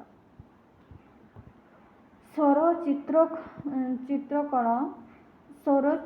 ଚିତ୍ରକଣ ପରିକଳ୍ପନା କିଏ କରିଥିଲେ? ଡାନିଏଲ ଜନସନ କରିଥିଲେ। ନ କି ପ୍ରକାରର ଧ୍ୱନି? ନ ଦନ୍ତ୍ୟ ଧ୍ୱନି। ତାହା କି ପ୍ରକାରର ସର୍ବନାମ? ତାହା ନିର୍ଦ୍ଦେଶକ ସର୍ବନାମ। ଲିଙ୍ଗ, ପୁରୁଷ, କାଳ, ବଚନ ଓ ବିଭକ୍ତି ଭେଦରେ କେଉଁ ପଦର କୌଣସି ପରିବର୍ତ୍ତନ ଘଟେ ନାହିଁ? ଅବୟ ପଦର ପରିବର୍ତ୍ତନ ଘଟେ ନାହିଁ। ଧ୍ୱନି ବିଜ୍ଞାନ ପୁସ୍ତକର ରଚୟିତା? ଧ୍ୱନି ବିଜ୍ଞାନ ପୁସ୍ତକର ରଚୟିତା ଗୋଲକ ବିହାରୀ ଧଳ। ଭାରତୀୟ ଆର୍ଯ୍ୟ ଭାଷାର ତୁଳନାତ୍ମକ ବ୍ୟାକରଣ ଇଂରାଜୀରେ କିଏ ଲେଖିଥିଲେ? ଭାରତ ଆର୍ଯ୍ୟ ଭାଷାର ତୁଳନାତ୍ମକ ବ୍ୟାକରଣ ଇଂରାଜୀରେ ଜନ୍ ବିମ୍ସ ଲେଖିଥିଲେ। ଓଡ଼ିଆରେ ବ୍ୟବହୃତ ଉପସର୍ଗ ଗୁଡ଼ିକ କି ପ୍ରକାରର ପ୍ରତ୍ୟୟ? ଓଡ଼ିଆରେ ବ୍ୟବହୃତ ଉପସର୍ଗ ଗୁଡ଼ିକ ପୂର୍ବ ପ୍ରତ୍ୟୟ। ଟ ମୂର୍ଦ୍ଧନ୍ୟ ଧ୍ୱନି, ଔ ସନ୍ଧିସ୍ୱର ଧ୍ୱନି, ୟ ଅର୍ଦ୍ଧସ୍ୱର ଧ୍ୱନି। ଅଷ୍ଟାଧ୍ୟାୟୀର ସ୍ରଷ୍ଟା କିଏ? ପାଣିନି। ଅଷ୍ଟାଧ୍ୟାୟୀ ବ୍ୟାକରଣ ସୂତ୍ର ଗୁଡ଼ିକୁ କ'ଣ କୁହାଯାଏ? ପାଣିନି ସୂତ୍ର କୁହାଯାଏ। ଅଷ୍ଟାଧ୍ୟାୟୀ ବ୍ୟାକରଣ ସୂତ୍ର ଗୁଡ଼ିକୁ ପାଣିନି ସୂତ୍ର କୁହାଯାଏ। ସ୍ୱରଭକ୍ତି କାହାକୁ କୁହାଯାଏ? ମଧ୍ୟସ୍ୱରାଗମକୁ ସ୍ୱରଭକ୍ତି କୁହାଯାଏ। ଚାବି ମୂଳତଃ କେଉଁ ଭାଷାରୁ ଆସିଛି? ଚାବି ପର୍ତ୍ତୁଗୀଜ ଭାଷାରୁ ଆସିଛି। ଓଡ଼ିଆରେ କେତୋଟି ଉପସର୍ଗ ଅଛି? 20ଟି। ଚଳୁ କରିବା ରୂଢ଼ିର ଅର୍ଥ କ'ଣ? ଆତ୍ମସାତ କରିବା। ପ୍ରକୃତ ବସ୍ତୁର ନିଷେଧ କରି ଅପ୍ରକୃତ ବସ୍ତୁର ସ୍ଥାପନାକୁ କି ଅଳଙ୍କାର କୁହାଯାଏ? ଅପହୃତି। ସାହିତ୍ୟ ଦର୍ପଣର ସ୍ରଷ୍ଟା କିଏ? ବିଶ୍ୱନାଥ କବିରାଜ। ପୃଥିବୀର ବୃହତ୍ତମ ଭାଷା ପରିବାର? ଇଣ୍ଡୋ ୟୁରୋପୀୟ ଭାଷା ପରିବାର। କେଉଁ ଭାଷାକୁ ପାଣିନି ଛନ୍ଦସ କହିଛନ୍ତି? ବୈଦିକ ସଂସ୍କୃତ। ନେତ କି ଧରଣର ଶବ୍ଦ? ନେତ ଦ୍ରାବିଡ଼ ଶବ୍ଦ। ଖ କେଉଁ ଧରଣର ବର୍ଣ୍ଣ? ଖ ହେଉଛି କର୍ଣ୍ଣ ବର୍ଣ୍ଣ। ସମାସ ରହିତ ଗଦ୍ୟ ରୀତିର ନାମ କ'ଣ? ମୁକ୍ତକ। ଆମ ବର୍ଣ୍ଣମାଳାର ଅ ଆ ଲିପିଦ୍ୱୟ କେଉଁ ଲିପି ସହ ସମନ୍ୱୟ? ତାମିଲ ବଟେଲ ଲିପି ସହ ସମନ୍ୱୟ। ଓଡ଼ିଆ ଲିପି ସହିତ ତିବ୍ବତୀୟ ଆଲିପିର ସମ୍ପର୍କ ଅଛି ବୋଲି କିଏ କହିଛନ୍ତି? ଖଗେଶ୍ୱର ମହାପାତ୍ର। ବ୍ୟାକରଣ କୌମୁଦୀର ସ୍ରଷ୍ଟା କିଏ? ଗୋପାଳଚନ୍ଦ୍ର ପଟ୍ଟନାୟକ। ଓଡ଼ିଆ ଭାଷାରେ କେତୋଟି ମୌଳିକ ସ୍ୱର ଧ୍ୱନି ଅଛି? 6ଟି। ସ୍ୱରାଘାତ କେତେ ପ୍ରକାରର? 2 ପ୍ରକାରର। ମୁକ୍ତ ଅକ୍ଷର ଶେଷରେ କେଉଁ ଧ୍ୱନି ଥାଏ? ସ୍ୱର ଧ୍ୱନି ଥାଏ। ଏକ ବା ଏକାଧିକ ବର୍ଣ୍ଣ ମିଳିତ ହୋଇ କୌଣସି ଅର୍ଥ ପ୍ରକାଶ କଲେ ତାହାକୁ ଶବ୍ଦ କୁହାଯାଏ। ତୁଳନାତ୍ମକ ଭାଷା ବିଜ୍ଞାନର ଜନକ କିଏ? ୱିଲ୍ହେଲ୍ମ ଭନି ହମ୍ବଲଟ୍। ମଣିଷର ଭାଷା ଗ୍ରନ୍ଥର ସ୍ରଷ୍ଟା କିଏ? ଗୋଲକ ବିହାରୀ ଧଳ ହେଉଛନ୍ତି ମଣିଷ ଭାଷା ଗ୍ରନ୍ଥର ସ୍ରଷ୍ଟା। ଶବ୍ଦ ଓ ଧାତୁ ପରେ ଯେଉଁ ପ୍ରତ୍ୟୟ ଯୋଗ କରାଯାଏ, ପଦ ସୃଷ୍ଟି କରାଯାଏ, ତାକୁ କ'ଣ କୁହାଯାଏ? ବିଭକ୍ତି। ଶବ୍ଦ ଓ ଧାତୁ ପରେ ଯେଉଁ ପ୍ରତ୍ୟୟ ଯୋଗ କରାଯାଇ ପଦ ସୃଷ୍ଟି କରାଯାଏ, ତାକୁ ବିଭକ୍ତି କୁହାଯାଏ। ବାକ୍ୟରେ କ୍ରିୟା ସହିତ ଯେଉଁ ପଦ ଅନ୍ୱୟ ଥାଏ, ତାକୁ କାରକ କୁହାଯାଏ। ବାକ୍ୟରେ କ୍ରିୟା ସହିତ ଯେଉଁ ପଦର ଅନ୍ୱୟ ଥାଏ, ତାହାକୁ କାରକ କୁହାଯାଏ। ଯେଉଁ ପଦ ବିଶେଷ୍ୟ ପଦର ଗୁଣ, ଅବସ୍ଥା, ପରିମାଣ କିମ୍ବା ସଂଖ୍ୟାକୁ ବୁଝାଏ, ତାକୁ ବିଶେଷଣ କୁହାଯାଏ। ଯେଉଁ ପଦ କୌଣସି ନାମ, ଜାତି, ବସ୍ତୁ, ଗୁଣ ଓ କ୍ରିୟାକୁ ବୁଝାଏ, ତାକୁ ବିଶେଷ୍ୟ କୁହାଯାଏ। ଯେଉଁ ପଦ ବିଶେଷ୍ୟ ପଦର ଗୁଣ ଆଉ ଅବସ୍ଥା, ପରିମାଣକୁ ବୁଝାଏ, ତାକୁ ବିଶେଷଣ କୁହାଯାଏ। ଆଉ ଯେଉଁ ପଦ କୌଣସି ନାମ, ଜାତି, ବସ୍ତୁ ଆଉ ଗୁଣ, କ୍ରିୟାକୁ ବୁଝାଏ, ତାକୁ ବିଶେଷ୍ୟ ପଦ କୁହାଯାଏ। ବିଶେଷ୍ୟ କେତେ ପ୍ରକାରର? 5 ପ୍ରକାରର। ବ୍ୟକ୍ତିବାଚକ ବିଶେଷ୍ୟ, ଜାତିବାଚକ, ବସ୍ତୁବାଚକ, ଗୁଣବାଚକ, କ୍ରିୟାବାଚକ। ଶବ୍ଦ ସହିତ ଯେଉଁ ପ୍ରତ୍ୟୟ ଯୋଗ କରାଯାଇ ନୂତନ ଶବ୍ଦ ଗଠନ କରାଯାଏ, ତାକୁ ତଦ୍ଧିତ କୁହାଯାଏ।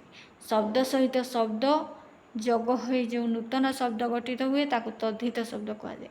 ଆଉ ଶବ୍ଦ ସହିତ ପ୍ରତ୍ୟୟ ଯୋଗ ହେଲେ ତାକୁ କୃଦନ୍ତ। ଗୋଟିଏ ମାତ୍ର ସମାପିକା କ୍ରିୟା ଥାଇ ବାକ୍ୟ ଗଠିତ ହେଲେ ତାକୁ ସରଳ ବାକ୍ୟ କୁହାଯାଏ। ଗୋଟିଏ ମାତ୍ର ସମାପିକା କ୍ରିୟା ଥାଇ ବାକ୍ୟ ଗଠନ ହେଲେ ତାକୁ ସରଳ ବାକ୍ୟ କୁହାଯାଏ। 2 ବା ତତୋଧିକ ସରଳ ବାକ୍ୟ ସଂଯୋଗରେ ଯୌଗିକ ବାକ୍ୟ ସୃଷ୍ଟି ହୋଇଯାଏ। 2 ବା ତତୋଧିକ ସରଳ ବାକ୍ୟର ସଂଯୋଗରେ ଯୌଗିକ ବାକ୍ୟ ସୃଷ୍ଟି ହୋଇଥାଏ। ପରସ୍ପର ନିର୍ଭରଶୀଳ 2 ବା ତତୋଧିକ ଖଣ୍ଡ ବାକ୍ୟର ସଂଯୋଗରେ ଜଟିଳ ବାକ୍ୟ ସୃଷ୍ଟି ହୋଇଥାଏ। ପରସ୍ପର ନିର୍ଭରଶୀଳ 2 ବା ତତୋଧିକ ଖଣ୍ଡ ବାକ୍ୟର ସଂଯୋଗରେ ଜଟିଳ ବାକ୍ୟ ସୃଷ୍ଟି ହୋଇଥାଏ। ପ୍ରକାର୍ଯ୍ୟ ବା ଭାବ ଦୃଷ୍ଟିରୁ ବାକ୍ୟକୁ 4 ଭାଗରେ ବିଭକ୍ତ କରାଯାଏ। ନା ବିବୃତ୍ତି ସୂଚକ, ଆଦେଶ ସୂଚକ, ପ୍ରଶ୍ନ ସୂଚକ, ବିସ୍ମୟ ସୂଚକ। ପ୍ରକାର୍ଯ୍ୟ ବା ଭାବ ଦୃଷ୍ଟିରୁ ବାକ୍ୟକୁ 4 ଭାଗରେ ବିଭକ୍ତ କରାଯାଏ। ବିବୃତ୍ତି ସୂଚକ, ଆଦେଶ ସୂଚକ, ପ୍ରଶ୍ନ ସୂଚକ, ବିସ୍ମୟ ସୂଚକ। କେତେଗୁଡ଼ିଏ ପଦ ମିଳିତ ହୋଇ ମନର ଭାବ ପୂର୍ଣ୍ଣ ପ୍ରକାଶ କଲେ ତାକୁ ବାକ୍ୟ କୁହାଯାଏ। କେତେଗୁଡ଼ିଏ ପଦ ମିଳିତ ରୂପେ ମିଳିତ ହୋଇ ମନର ଭାବକୁ ପୂର୍ଣ୍ଣ ରୂପେ ପ୍ରକାଶ କଲେ ତାକୁ ବାକ୍ୟ କୁହାଯାଏ। ପ୍ରଥମ ଶବ୍ଦର ଶେଷ ବର୍ଣ୍ଣ ଓ ଦ୍ୱିତୀୟ ଶବ୍ଦର ପ୍ରଥମ ବର୍ଣ୍ଣର ମିଳନକୁ ସନ୍ଧି କୁହାଯାଏ। ଧାତୁରେ ପ୍ରତ୍ୟୟ ଯୋଗ ହୋଇ ଯେଉଁ ପଦ ସୃଷ୍ଟି ହୁଏ ତାକୁ କ୍ରିୟା କୁହାଯାଏ। ଧାତୁରେ ପ୍ରତ୍ୟୟ ଯୋଗ ହୋଇ ଯେଉଁ ପଦ ସୃଷ୍ଟି ହୁଏ ତାକୁ କ୍ରିୟା କୁହାଯାଏ। କ୍ରିୟା ମୁଖ୍ୟତଃ ଦୁଇ ପ୍ରକାରର, ସମାପିକା ଓ ଅସମାପିକା।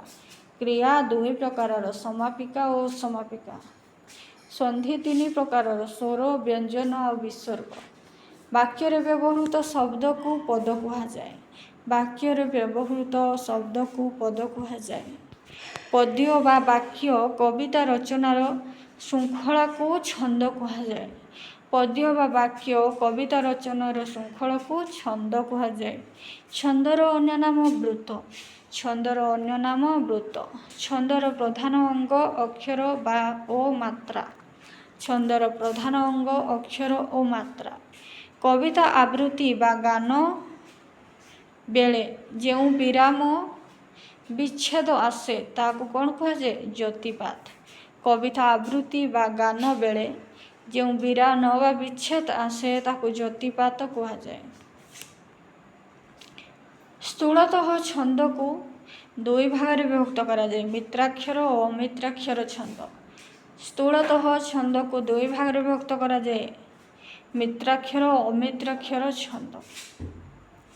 ମିତ୍ରାକ୍ଷର ଛନ୍ଦକୁ ଦୁଇ ଭାଗରେ ବିଭକ୍ତ କରାଯାଏ, ସମଛନ୍ଦ ଓ ବିଷମ ଛନ୍ଦ। ମିତ୍ରାକ୍ଷର ଛନ୍ଦକୁ ଦୁଇ ଭାଗରେ ବିଭକ୍ତ କରାଯାଏ, ସମଛନ୍ଦ, ବିଷମ ଛନ୍ଦ। ନବାକ୍ଷରୀ ଛନ୍ଦର ଅନ୍ୟ ନାମ ଭାଗବତ, ବାଣୀ ବା ଗୁଜରୀ। ନବାକ୍ଷରୀ ଛନ୍ଦର ଅନ୍ୟ ନାମ ଭାଗବତ, ବାଣୀ ବା ଗୁଜରୀ। ଉତ୍କଳ କମଳା ବିଳାସ ଦୀର୍ଘିକା ଛନ୍ଦ କ'ଣ? ନଟବାଣୀ। ଆସଇ ବସନ୍ତ ଶିଶିର ଅନ୍ତେ କେଉଁ ଛନ୍ଦ ରଚିତ? ଚକ୍ରକେଳି। ଆସଇ ବସନ୍ତ ଶିଶିର ଅନ୍ତେ କେଉଁ ଛନ୍ଦରେ ରଚିତ? ଚକ୍ରକେଳି। ବଙ୍ଗଳାଶ୍ରୀ ଛନ୍ଦରେ କେଉଁ କେଉଁ ଅକ୍ଷର ଜ୍ୟୋତିପାତ ହୁଏ? ଷଷ୍ଠ, ଦ୍ୱାଦଶ, ଅଷ୍ଟଦଶ, ବିଂଶ। ମଙ୍ଗଳ ଅଇଲେ ଉଷା। ମଙ୍ଗଳେ ଅଇଲେ ଉଷା କେଉଁ ଛନ୍ଦ ରହିଛି? ବିଷମ ଛନ୍ଦ, ଚକ୍ଷୀ। ମଙ୍ଗଳେ ଅଇଲା ଉଷା କେଉଁ ଛନ୍ଦ ରହିଛି? ବିଷମ ଛନ୍ଦ, ଚକ୍ଷୀ। ଯେଉଁ ପଦରେ ପ୍ରାନ୍ତ ମିଳନ ନଥାଏ ତାକୁ କି ଛନ୍ଦ କୁହାଯାଏ? ଅମିତ୍ରାକ୍ଷର ଛନ୍ଦ କୁହାଯାଏ। ଯେଉଁ ପଦରେ ପ୍ରାନ୍ତ ମିଳନ ନଥାଏ ତାକୁ ଅମିତ୍ରାକ୍ଷର ଛନ୍ଦ କୁହାଯାଏ। କେଉଁ ଛନ୍ଦଟି ଓଡ଼ିଆର ପାରମ୍ପରିକ ଛନ୍ଦ ନୁହେଁ? ଅମିତ୍ରାକ୍ଷର ଛନ୍ଦ। କ୍ଷ କେଉଁ ବର୍ଣ୍ଣର ଅନ୍ତର୍ଭୁକ୍ତ? ସଂଯୁକ୍ତ ବ୍ୟଞ୍ଜନ। ଗ୍ରହଣ କେଉଁ ପ୍ରକାରର ପଦ? କୃଦନ୍ତ ପଦ। ସାପୁଆ କେଉଁ ପ୍ରକାରର ପଦ? ତଦ୍ଧିତ ପଦ।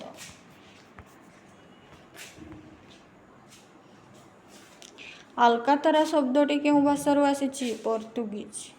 ଆଲକାତରା ଶବ୍ଦଟି ଆସିଛି ପର୍ତ୍ତୁଗୀଜରୁ। ଅଭାବ କେଉଁ ସମାସ? ନଞ୍ଚ ତତ୍ପୁରୁଷ ସମାସ।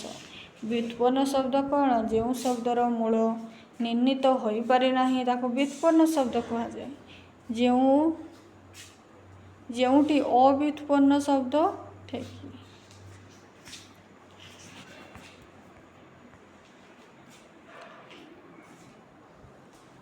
କଳାପାତି କି ପ୍ରକାର ଶବ୍ଦ? ପର୍ତ୍ତୁଗୀଜ।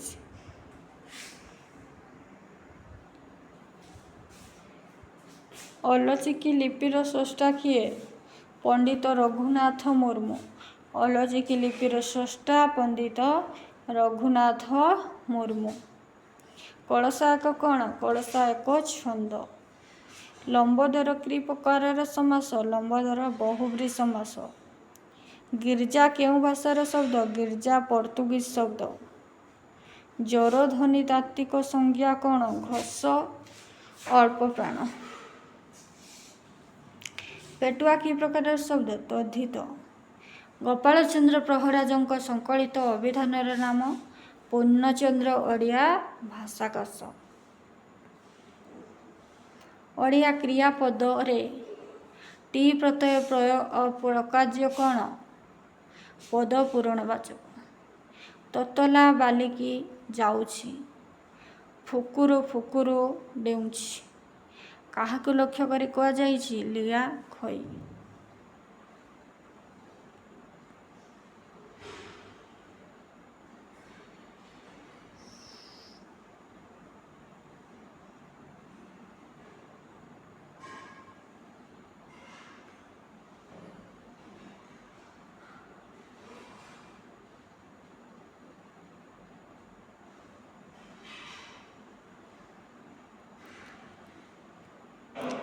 ଟାକ୍ସ ସାରଳା ସାହିତ୍ୟ। ଚର୍ଯା ଗୀତିକା ଗୁଡ଼ିକ କେଉଁ ସାହିତ୍ୟରେ କିଏ ନେପାଳରୁ ଉଦ୍ଧାର କରିଥିଲେ? 1907ରେ ହରପ୍ରସାଦ ଶାସ୍ତ୍ରୀ ନେପାଳରୁ ଉଦ୍ଧାର କରିଥିଲେ। ଚର୍ଯା ଗୀତିକା ଗୁଡ଼ିକୁ ବୌଦ୍ଧ ଗାନ ଓ ଦୋହା ଭାବେ କିଏ ନାମକରଣ କରିଛନ୍ତି? ଚର୍ଯା ଗୀତିକା ଗୁଡ଼ିକୁ ବୌଦ୍ଧ ଗାନ ଓ ଦୋହା ନାମରେ ହରପ୍ରସାଦ ଶାସ୍ତ୍ରୀ ନାମକରଣ କରିଛନ୍ତି। ଚର୍ଯା ଗୀତିକାର ସମ୍ପାଦକ କିଏ? ଡକ୍ଟର କରୁଣାକର। ଲୁଇପାଙ୍କୁ କିଏ ଲୋଇଦାସ ଭାବେ ବର୍ଣ୍ଣନା କରିଛନ୍ତି? ଅଚ୍ୟୁତାନନ୍ଦ। ଲୁଇପାଙ୍କୁ ଲୋଇଦାସ ଭାବେ ଗ୍ରହଣ କରିଛନ୍ତି ଅଚ୍ୟୁତାନନ୍ଦ। ବୌଦ୍ଧ ଗାନ ଓ ଦୋହା କିଏ ଆବିଷ୍କାର କରିଥିଲେ? ବୌଦ୍ଧ ଗାନ ଓ ଦୋହା ହରପ୍ରସାଦ ଶାସ୍ତ୍ରୀ ଆବିଷ୍କାର କରିଥିଲେ। ଅବଲୋକିତେଶ୍ୱର କେଉଁ ଧର୍ମ ପ୍ରତିନିଧିତ୍ୱ କରିଛନ୍ତି? ଅବଲୋକିତେଶ୍ୱର ବୌଦ୍ଧ ଧର୍ମ ପ୍ରତିନିଧିତ୍ୱ କରିଛନ୍ତି। ଚର୍ଯା ଗୀତିକା ଗୁଡ଼ିକର ସ୍ରଷ୍ଟା କିଏ? ଚର୍ଯା ଗୀତିକାର ସ୍ରଷ୍ଟା ହେଉଛନ୍ତି ବୌଦ୍ଧ ସିଦ୍ଧାଚାର୍ଯ୍ୟମାନେ। ଚର୍ଯା ଗୀତିକାକୁ ଚର୍ଯାପଦ କହିବାର କାରଣ କ'ଣ?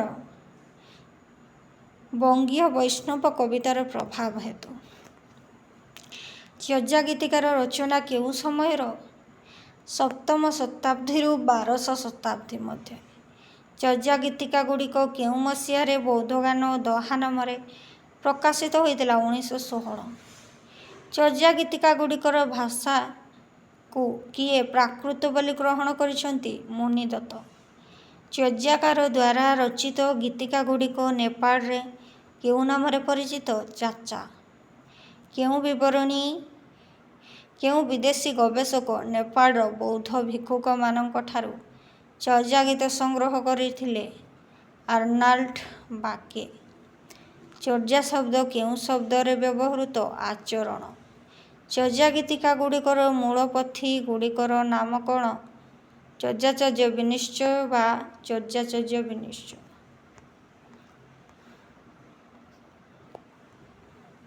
ଚର୍ଯାଗୀତି କୋଶବୃତ୍ତି ଗ୍ରନ୍ଥର ରଚୟିତା?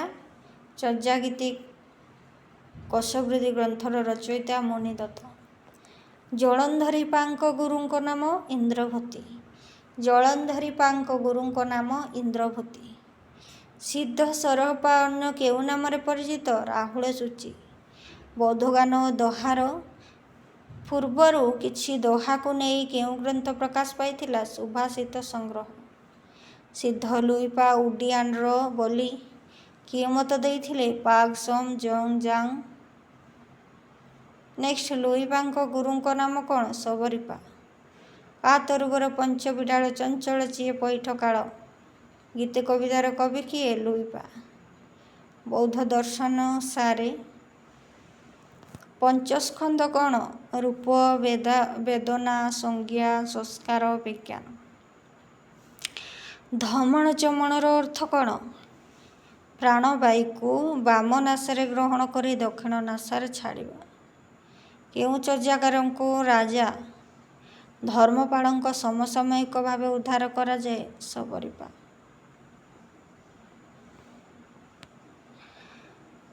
ଶୂନ ନୈରାମଣୀ କଣ୍ଠେ ଲୋଇୟା ମହାସୁହେ ରାତି ପହାଇର ଚର୍ଯାକାର କିଏ?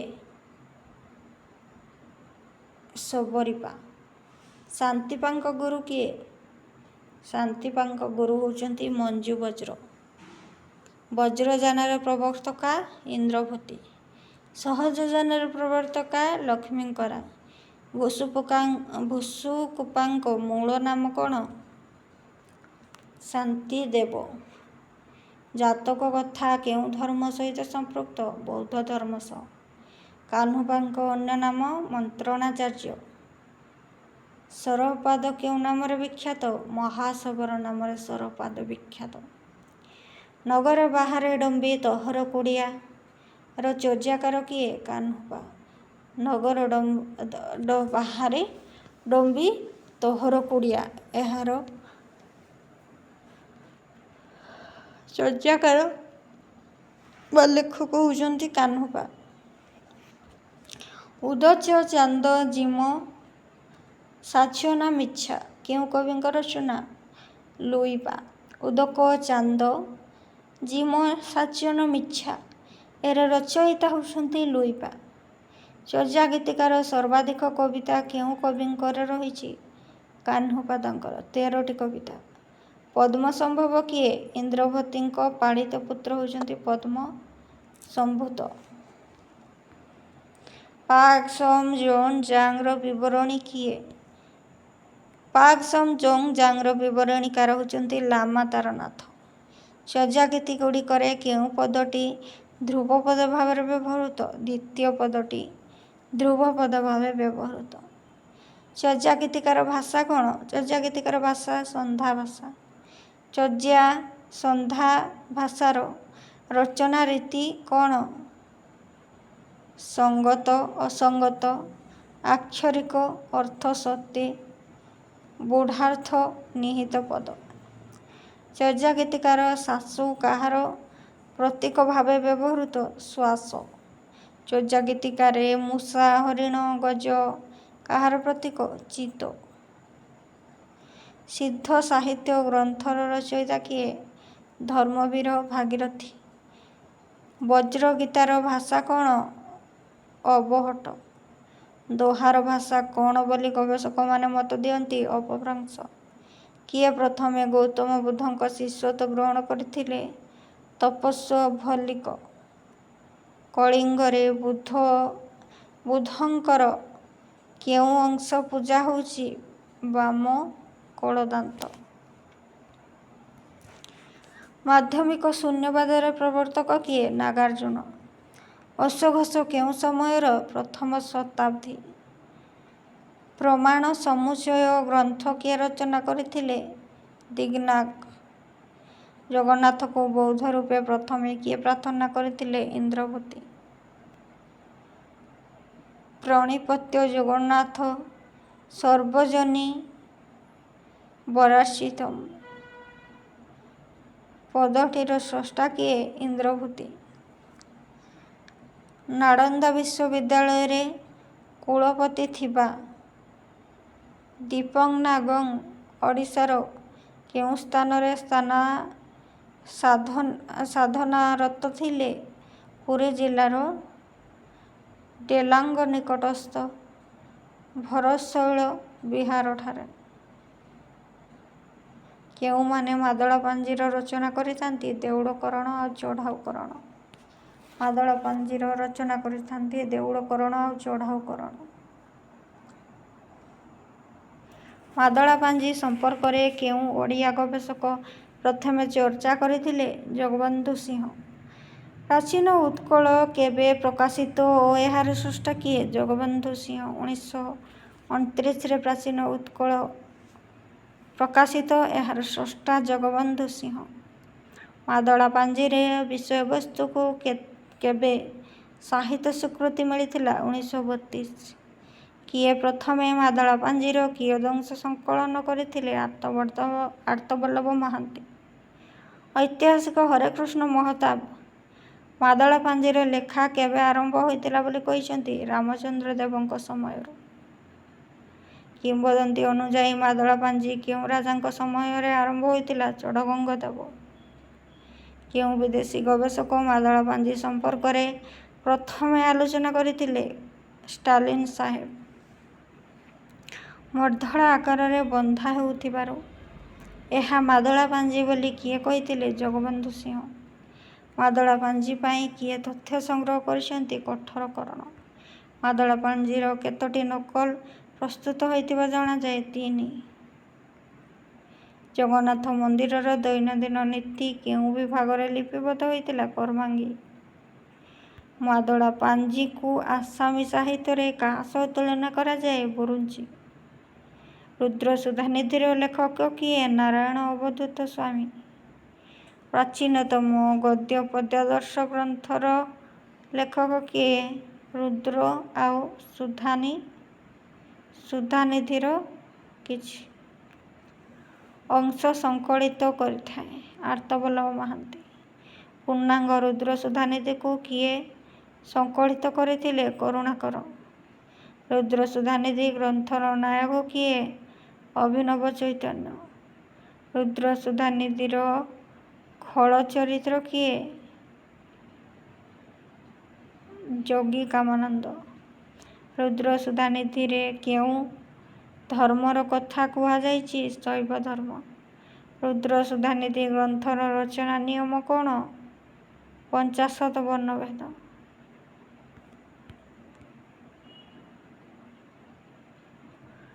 ରୁଦ୍ର ସୁଧାନିଧିର ଲେଖାକୁ କିଏ ପ୍ରଥମେ ପଦ୍ୟାତ୍ମକ ଗଦ୍ୟ ବୋଲି କହିଛନ୍ତି? କରୁଣାକର। ରୁଦ୍ର ସୁଧାନିଧିରେ ଲିଙ୍ଗରାଜଙ୍କୁ କ'ଣ ବୋଲି ସମ୍ବୋଧନ କରାଯାଇଛି? ଭୁବନେଶ୍ୱର। ରୁଦ୍ର ସୁଧାନିଧି କେଉଁ ଶ୍ରେଣୀର ଗଦ୍ୟ ରଚନା? ବୃତ୍ତଗନ୍ଧି।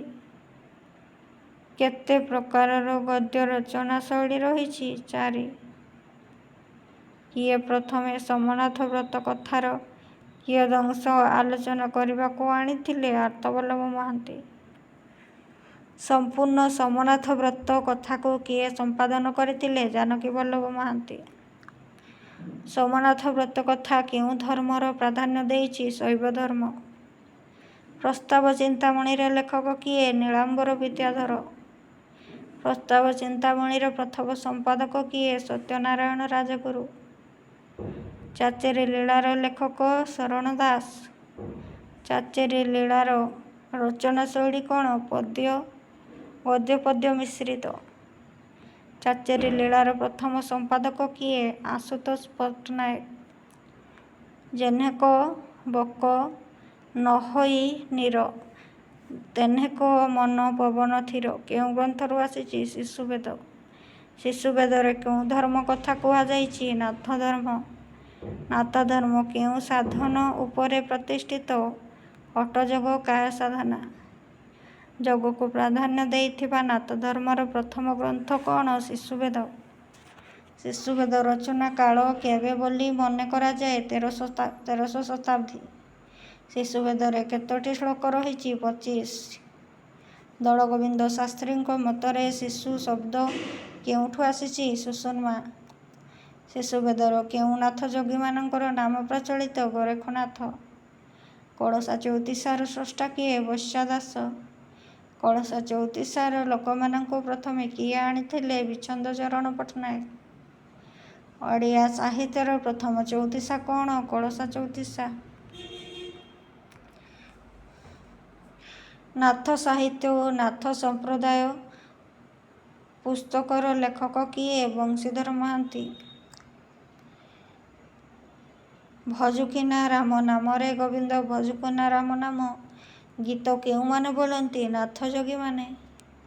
ରୁଦ୍ର ସୁଧାନିଧି ଗ୍ରନ୍ଥରେ ଅଭିନୀତ ଚୈତନ୍ୟ କେତୋଟି ବର୍ଣ୍ଣରେ ଶିବ ସ୍ତୁତି କରିଛନ୍ତି? 50।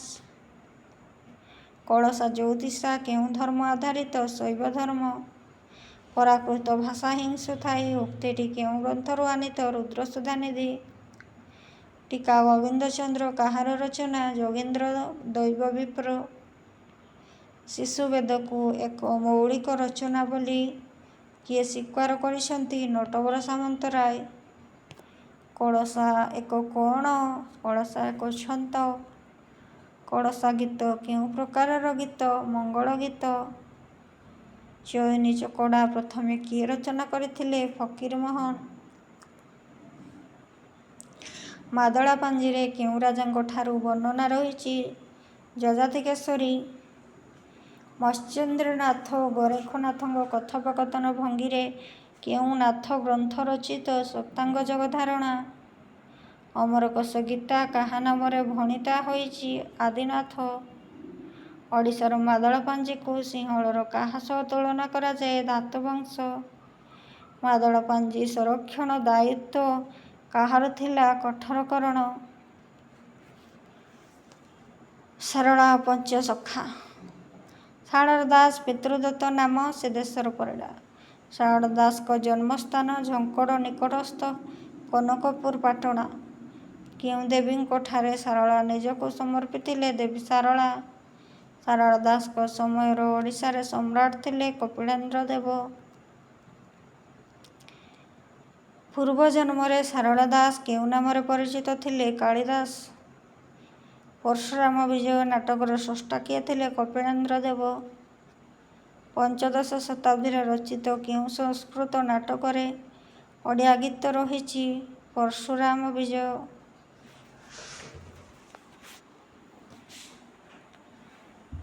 ଅଭିନବ ବେଣୀ ସଂହାରମ୍ ନାଟକ କିଏ ରଚନା କରିଥିଲେ? ପୁରୁଷୋତ୍ତମ ଦେବ। କିଏ ପ୍ରଥମେ ଶାରଳା ଦାସଙ୍କୁ କପିଳେନ୍ଦ୍ରଙ୍କ ସମକାଳୀନ ବୋଲି ଯୁକ୍ତି ବାଢ଼ିଥିଲେ? ଗୋପୀନାଥ ନନ୍ଦ ଶର୍ମା। ଶାରଳା ଦାସଙ୍କ ରଚିତ ପ୍ରଥମ ଗ୍ରନ୍ଥ କ'ଣ? ବିଲଙ୍କା ରାମାୟଣ। ଦେବୀ ଭାଗବତର ଅନ୍ୟ ନାମ କ'ଣ? ଚଣ୍ଡୀ ପୁରାଣ। ଯାହା ନାହିଁ ଭାରତେ ତାହା ନାହିଁ ଭରତେ, ଏହି ଉକ୍ତିଟି କିଏ ଦେଇଥିଲେ? ଶାରଳା।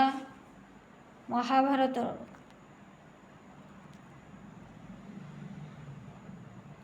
ପୁରାଣର ଲକ୍ଷ୍ୟ କ'ଣ? ଚତୁର୍ବର୍ଗ ଫଳପ୍ରାପ୍ତି। ଚତୁର୍ବର୍ଗ ଫଳପ୍ରାପ୍ତି କ'ଣ? ଧର୍ମ ଅର୍ଥ କାମ ମୋକ୍ଷ। ଆଦିକାଣ୍ଡ ଓଡ଼ିଆ ଦାଣ୍ଡିବୃତ୍ତର ଜନକ କିଏ? ଶାରଳା ଦାସ। ତ ମୁଁ ଗୋଟେ ଇମ୍ପୋର୍ଟାଣ୍ଟ ନୋଟ୍ସ ସେୟାର କରୁଛି। ନଟବର ସାମନ୍ତରାୟ ତାଙ୍କ ରଚନା ଗୁଡ଼ିକ ହେଉଛି ଓଡ଼ିଆ ପଲ୍ଲୀ ସାହିତ୍ୟ। ଓଡ଼ିଆ ସାହିତ୍ୟକୁ ଆର୍ତ୍ତବଲ୍ଲଭ ମହାନ୍ତିଙ୍କ ଦାନ। ସଖାହୀନ ପଞ୍ଚସଖା। ମୁଁ କିପରି ଗବେଷଣା କଲି। ବ୍ୟାସକବି ଫକୀରମୋହନ ଓଡ଼ିଆ ସାହିତ୍ୟ ଏକାଡେମୀ ପୁରସ୍କାର ପାଇଥିଲେ। ସେ ବ୍ୟାସକବି ଫକୀରମୋହନ ପାଇଁ ନଟବର ସାମନ୍ତରାୟ। ଯୁଗ ପ୍ରବର୍ତ୍ତକ ରାଧାନାଥ ପାଇଁ ବି ମଧ୍ୟ ଓଡ଼ିଆ ସାହିତ୍ୟ ଏକାଡେମୀ ପୁରସ୍କାର ପାଇଥିଲେ ନଟବର ସାମନ୍ତରାୟ। ଆଉ ତାଙ୍କ ରଚନା ରହିଲା ବ୍ରଜନାଥ ସାହିତ୍ୟ ସମୀକ୍ଷା, ନନ୍ଦକିଶୋର ସାହିତ୍ୟ ସମୀକ୍ଷା, ସଖା ଓ ପଞ୍ଚସଖା। ଗଳ୍ପ ନୁହେଁ ସମାଲୋଚନା ପାଇଁ ଓଡ଼ିଶା ସାହିତ୍ୟ ପୁରସ୍କାର ପାଇଥିଲା ନଟବର ସାମନ୍ତରାୟ। ତ ନଟବର ସାମନ୍ତରାୟଙ୍କର କ'ଣ କ'ଣ ରହିଲା ନା ଓଡ଼ିଆ ପଲ୍ଲୀ ସାହିତ୍ୟ, ଓଡ଼ିଆ ସାହିତ୍ୟକୁ ଆର୍ତ୍ତବଲ୍ଲଭ ମହାନ୍ତିଙ୍କ ଦାନ, ସଖାହୀନ ପଞ୍ଚସଖା, ମୁଁ କିପରି ଗବେଷଣା କଲି, ବ୍ୟାସକବି ଫକୀରମୋହନ, ଯୁଗ ପ୍ରବର୍ତ୍ତକ ରାଧାନାଥ, ବ୍ରଜନାଥ ସାହିତ୍ୟ ସମୀକ୍ଷା, ସଖା ଓ ପଞ୍ଚସଖା, ଗଳ୍ପ ନୁହେଁ ସମାଲୋଚନା। ସୀତାକାନ୍ତ ମହାପାତ୍ରଙ୍କ ରଚନା ଗୁଡ଼ିକ ହେଉଛି ଅନ୍ଧାରର ଝଟିଚିତା, ଭିନ୍ନ ଆକାଶ ଭିନ୍ନ ଦୀପ୍ତି, ନିଃସଙ୍ଗ ମଣିଷ। ସୀତାକାନ୍ତ ମହାପାତ୍ରଙ୍କ ଭ୍ରମଣ କାହାଣୀ ହେଉଛି ଅନେକ ଶରତ। ସୀତାକାନ୍ତଙ୍କ ଭ୍ରମଣ କାହାଣୀ ଅନେକ ଶରତ। ନେକ୍ସଟ ଗୋପୀନାଥ ମହାନ୍ତି। ଗୋପୀନାଥ ମହାନ୍ତିଙ୍କ ଉପନ୍ୟାସ ରହିଲା ମନଗହୀରର ଚାଷ, ପରଦା, ମାଟି ମଟାଳ, ଅମୃତର ସନ୍ତାନ। ହେଲା, ଆମର ଗୋପୀନାଥ ମହାନ୍ତିଙ୍କ ଆଲୋଚନା ପତ୍ର ରହିଲା ଯୁଦ୍ଧ ଓ ଶାନ୍ତି। ଗୋପୀନାଥ ମହାନ୍ତିଙ୍କ ଆଲୋଚନା ପତ୍ର ଗୁଡ଼ିକ ହେଉଛି ଯୁଦ୍ଧ ଓ ଶାନ୍ତି। ତାଙ୍କର ପ୍ରବନ୍ଧ କଳା ଶକ୍ତି। ଗୋପୀନାଥ ମହାନ୍ତି ମାଟି ମଟାଳ ପାଇଁ ଜ୍ଞାନପୀଠ ପୁରସ୍କାର ପାଇଥିଲେ 1973ରେ। ଗୋପୀନାଥ ମହାନ୍ତି ଅମୃତର ସନ୍ତାନ ପାଇଁ କେନ୍ଦ୍ର ସାହିତ୍ୟ ଏକାଡେମୀ ପୁରସ୍କାର ପାଇଥିଲେ 1955ରେ। ଗୋପୀନାଥ ମହାନ୍ତିଙ୍କ ପ୍ରଥମ ଉପନ୍ୟାସ ହେଉଛି ମନଗହୀରର ଚାଷ, 1940ରେ ରଚନା। ଗୋପୀନାଥ ମହାନ୍ତିଙ୍କ ଧୂଳି ମାଟିର ସନ୍ଥ, ଜୀବନୀ, ଗୋପବନ୍ଧୁ ଚୌଧୁରୀ। ଦୀପଂଜ୍ୟୋତି, ଉତ୍କଳମଣି। ଗୋପୀନାଥ ମହାନ୍ତିଙ୍କ ଆତ୍ମଜୀବନୀ ହେଉଛି ସ୍ରୋତସ୍ୱତୀ। ଏହା 4 ଭାଗରେ ବିଭକ୍ତ। ଗୋପୀନାଥ ମହାନ୍ତିଙ୍କ ଆତ୍ମଜୀବନୀ ହେଉଛି ସ୍ରୋତସ୍ୱତୀ, ସେ 4 ଭାଗରେ ବିଭକ୍ତ। ଗୋପୀନାଥ ମହାନ୍ତିଙ୍କ ଗଳ୍ପ ହେଉଛି ଘାସ ଫୁଲ, ଗୁପ୍ତ ଗଙ୍ଗା, ଉଡ଼ନ୍ତା ଖଇ, ଛାଇ ଆଲୁଅ, ସରସଜ୍ଜା। ଗୋପୀନାଥ ମହାନ୍ତିଙ୍କ ଗଳ୍ପ ଗୁଡ଼ିକ କ'ଣ କ'ଣ ନା ଘାସ ଫୁଲ, ଗୁପ୍ତ ଗଙ୍ଗା, ଉଡ଼ନ୍ତା ଖଇ, ଛାଇ ଆଲୁଅ, ସରସଜ୍ଜା।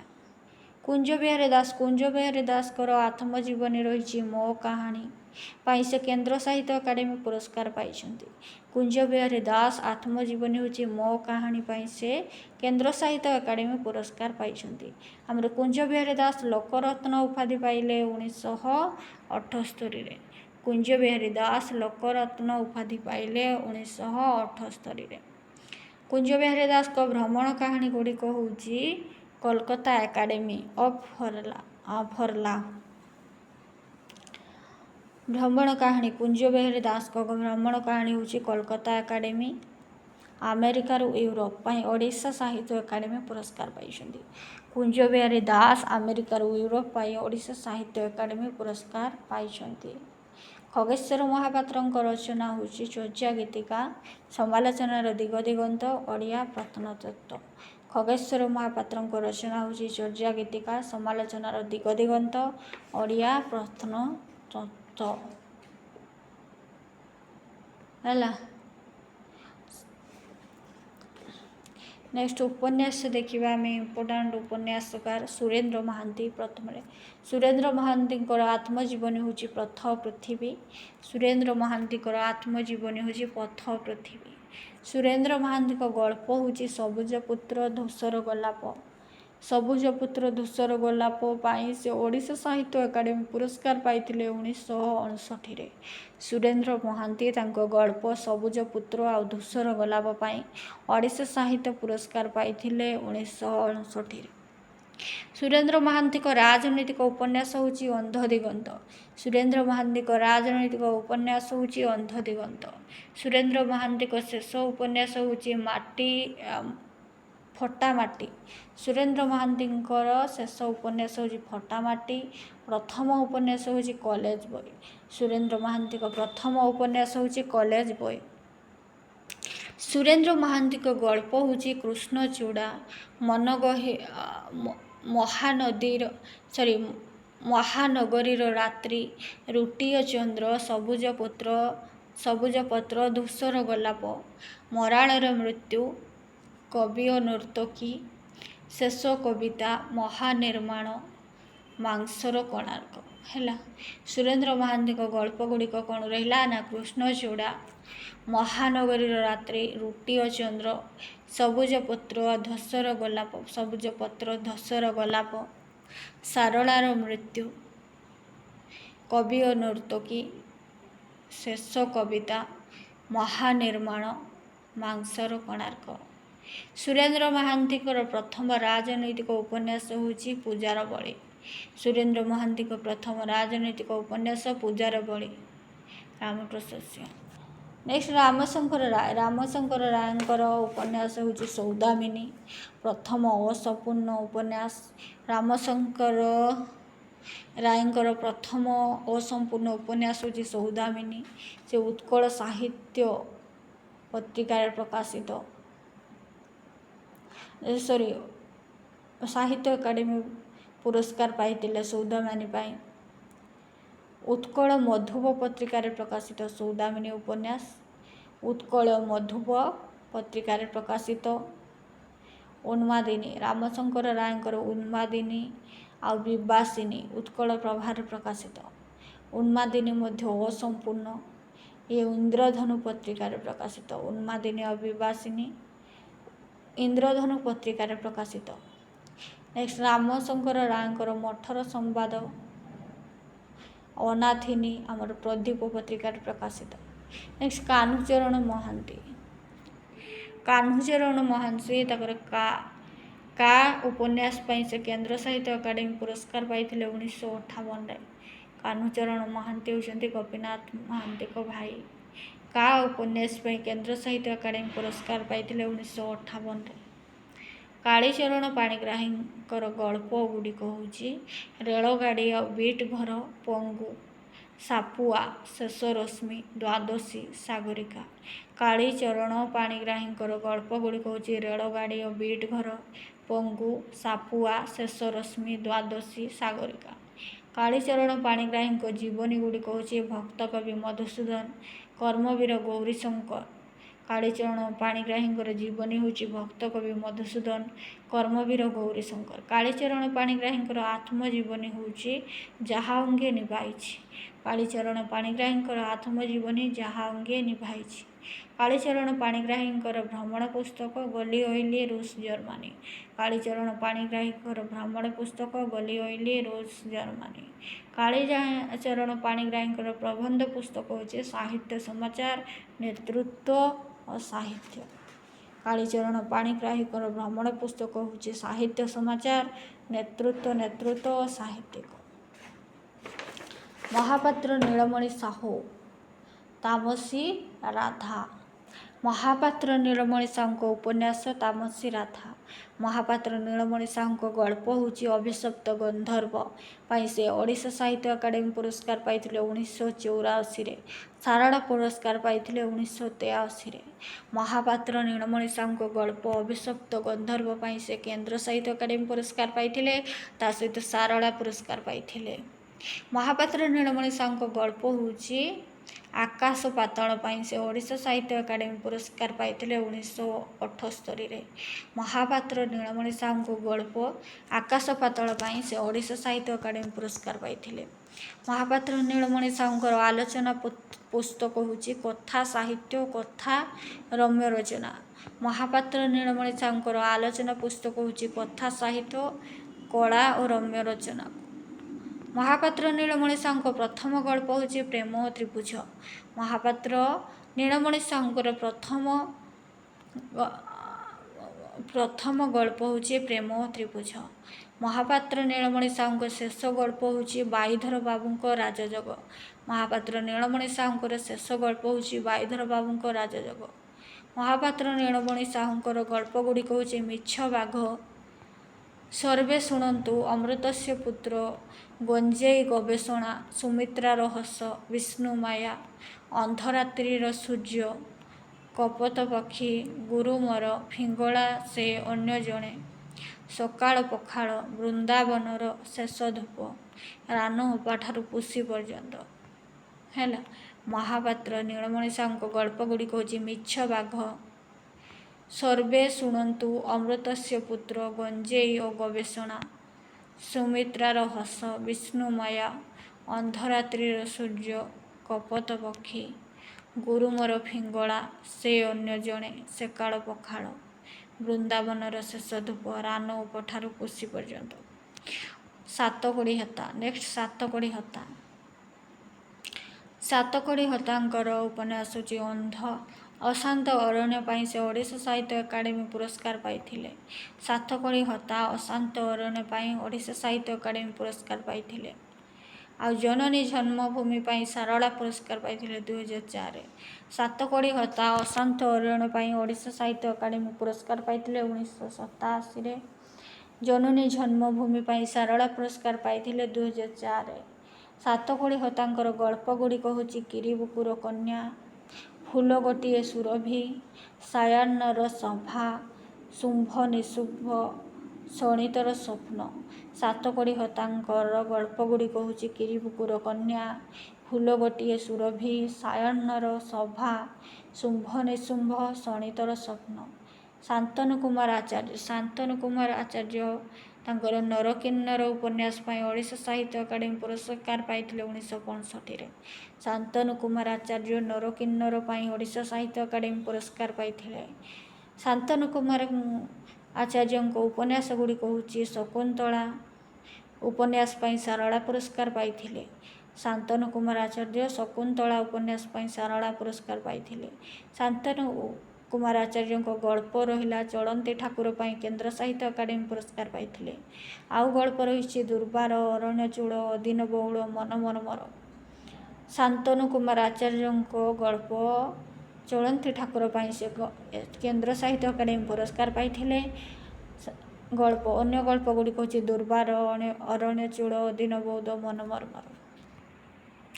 ଶାନ୍ତନୁ କୁମାର ଆଚାର୍ଯ୍ୟଙ୍କ ଆତ୍ମଜୀବନୀ ହେଉଛି ମୋ ଜୀବନ ଅନ୍ୟ ଏକ ଉପନ୍ୟାସ। ଶାନ୍ତନୁ କୁମାର ଆଚାର୍ଯ୍ୟଙ୍କ ଆତ୍ମଜୀବନୀ ହେଉଛି କରଞ୍ଜିଆ ଡାଏରୀ, ଭ୍ରମଣ କାହାଣୀ ତାଙ୍କର କରଞ୍ଜିଆ ଡାଏରୀ। ନେକ୍ସଟ ମନୋଜ ଦାସ। ମନୋଜ ଦାସଙ୍କର ଉପନ୍ୟାସ ଅମୃତ ଫଳ ପାଇଁ ସେ ସରସ୍ୱତୀ ପୁରସ୍କାର ପାଇଥିଲେ 2000 ମସିହାରେ। ମନୋଜ ଦାସ ଅମୃତ ଫଳ ପାଇଁ ସରସ୍ୱତୀ ପୁରସ୍କାର ପାଇଥିଲେ 2000 ମସିହାରେ। ମନୋଜ ଦାସଙ୍କ କଥା ଓ କାହାଣୀ ଆଲୋଚନା ପୁସ୍ତକ ପାଇଁ କେନ୍ଦ୍ର ସାହିତ୍ୟ ଏକାଡେମୀ ପୁରସ୍କାର ପାଇଥିଲେ 1970ରେ। ମନୋଜ ଦାସ କଥା ଓ କାହାଣୀ ଆଲୋଚନା ପୁସ୍ତକ ପାଇଁ କେନ୍ଦ୍ର ସାହିତ୍ୟ ପୁରସ୍କାର ପାଇଥିଲେ 1970ରେ। ମନୋଜ ଦାସଙ୍କ ଗଳ୍ପ ହେଉଛି ଅରଣ୍ୟକ ପାଇଁ ଓଡ଼ିଶା ସାହିତ୍ୟ ଏକାଡେମୀ ପୁରସ୍କାର ପାଇଥିଲେ 1962ରେ। ମନୋଜ ଦାସଙ୍କ ଗଳ୍ପ ଅରଣ୍ୟକ ପାଇଁ ଓଡ଼ିଶା ସାହିତ୍ୟ ଏକାଡେମୀ ପୁରସ୍କାର ପାଇଥିଲେ 1962ରେ। ମନୋଜ ଦାସଙ୍କ ଆତ୍ମଜୀବନୀ ହେଉଛି ସମୁଦ୍ର କୂଳରେ ଏକ ଗ୍ରାମ। ମନୋଜ ଦାସଙ୍କ ଆତ୍ମଜୀବନୀ ହେଉଛି ସମୁଦ୍ର କୂଳରେ ଏକ ଗ୍ରାମ। ମନୋଜ ଦାସଙ୍କ ଗଳ୍ପ ରହିଛି ପ୍ରଥମ ଗଳ୍ପ ହେଉଛି ସମୁଦ୍ର କ୍ଷୁଧା। ମନୋଜ ଦାସଙ୍କ ପ୍ରଥମ ଗଳ୍ପ ହେଉଛି ସମୁଦ୍ର କ୍ଷୁଧା। ଅନ୍ୟ ଗଳ୍ପ ଗୁଡ଼ିକ ହେଉଛି ଜୀବନର ସ୍ୱାଦ, ବିଶ୍ୱକନ୍ୟାର କାହାଣୀ, ଶେଷ ବସନ୍ତର ଚିଠି, ଲକ୍ଷ୍ମୀର ଅଭିସାର, ଧୂମ୍ରାଭ ଦିଗନ୍ତ, ଅନ୍ୟାନ୍ୟ କାହାଣୀ, ଚତୁର୍ଥ ବନ୍ଧୁ ଓ ଅନ୍ୟାନ୍ୟ କାହାଣୀ।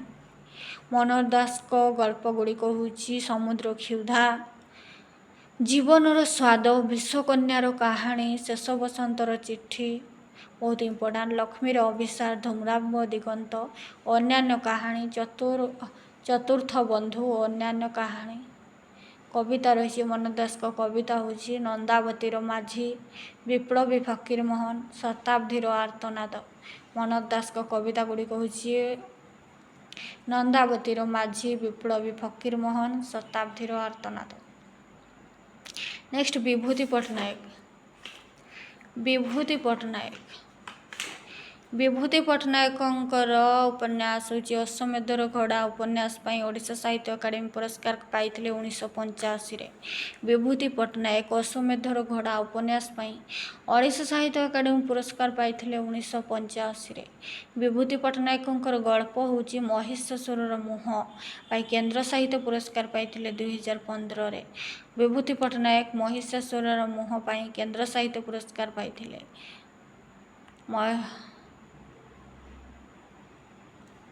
ସାହିତ୍ୟର ସୂଚୀପତ୍ର ପୁସ୍ତକ, ସମାଲୋଚନା ପୁସ୍ତକ। ବିଭୂତି ପଟ୍ଟନାୟକଙ୍କ ସମାଲୋଚନା ପୁସ୍ତକ ହେଉଛି ସାମ୍ପ୍ରତିକ ସାହିତ୍ୟ। ବିଭୂତି ପଟ୍ଟନାୟକଙ୍କର ଭ୍ରମଣ ପୁସ୍ତକ ହେଉଛି ଧୀରେ ଧୀରେ ତୀର୍ଥ ଦ୍ୱାରିକା ଦର୍ଶନ। ବିଭୂତି ପଟ୍ଟନାୟକଙ୍କର ଭ୍ରମଣ ପୁସ୍ତକ ହେଉଛି ଧୀରେ ଧୀରେ ତୀର୍ଥ ଦ୍ୱାରିକା ଦର୍ଶନ।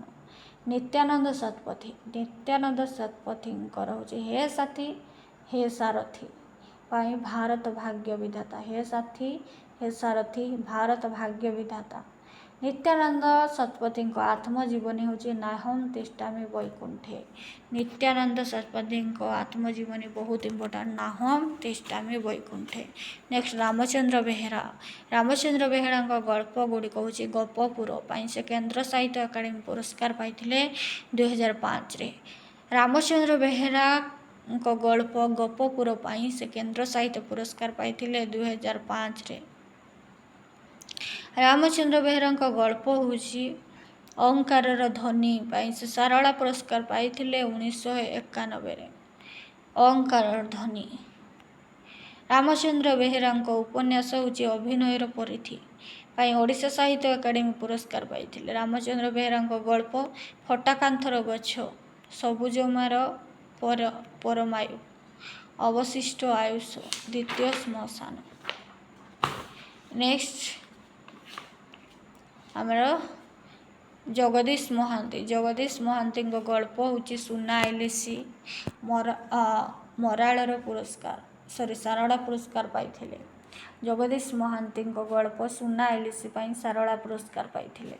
କପିଳେଶ୍ୱର ପଣ୍ଡା, ବାହାରେ ଝଟିଛି ଛିଡ଼ା ହୋଇଥିବା ଲୋକ। ନେକ୍ସଟ ପ୍ରତିଭା ରାୟଙ୍କର ସାମଗ୍ରିକ କୃତି ପାଇଁ ସେ ଜ୍ଞାନପୀଠ ପୁରସ୍କାର ପାଇଥିଲେ। ପ୍ରତିଭା ରାୟଙ୍କ ଉପନ୍ୟାସ ଶିଳାପଦ୍ମ ପାଇଁ ସେ ଓଡ଼ିଶା ସାହିତ୍ୟ ଏକାଡେମୀ ପୁରସ୍କାର ପାଇଥିଲେ। ପ୍ରତିଭା ରାୟଙ୍କ ଆତ୍ମଜୀବନୀ ପଦ୍ମପତ୍ରରେ ଜୀବନ। ପ୍ରତିଭା ରାୟଙ୍କ ଆତ୍ମଜୀବନୀ ପଦ୍ମପତ୍ରରେ ଜୀବନ। ପ୍ରତିଭା ରାୟଙ୍କ ଭ୍ରମଣ କାହାଣୀ ମୈତ୍ର ପାଦଦେଶର ଶାଖା ପ୍ରଶାଖା, ସ୍ୱପ୍ନର ଆଳସ୍କା। ପ୍ରତିଭା ରାୟଙ୍କ ଗଳ୍ପ ହେଉଛି ଉଲ୍ଲଙ୍ଘନ ପାଇଁ ସେ କେନ୍ଦ୍ର ସାହିତ୍ୟ ପୁରସ୍କାର ପାଇଥିଲେ। ପ୍ରତିଭା ରାୟଙ୍କର ଗଳ୍ପ ଉଲ୍ଲଙ୍ଘନ ପାଇଁ ସେ କେନ୍ଦ୍ର ସାହିତ୍ୟ ପୁରସ୍କାର ପାଇଥିଲେ। ପ୍ରତିଭା ରାୟଙ୍କର ଆଲୋଚନା ପୁସ୍ତକ ଝଟି ପକାର କାନ୍ଥ। ପ୍ରତିଭା ରାୟଙ୍କର ଆଲୋଚନା ପୁସ୍ତକ ଝଟି ପକାର କାନ୍ଥ।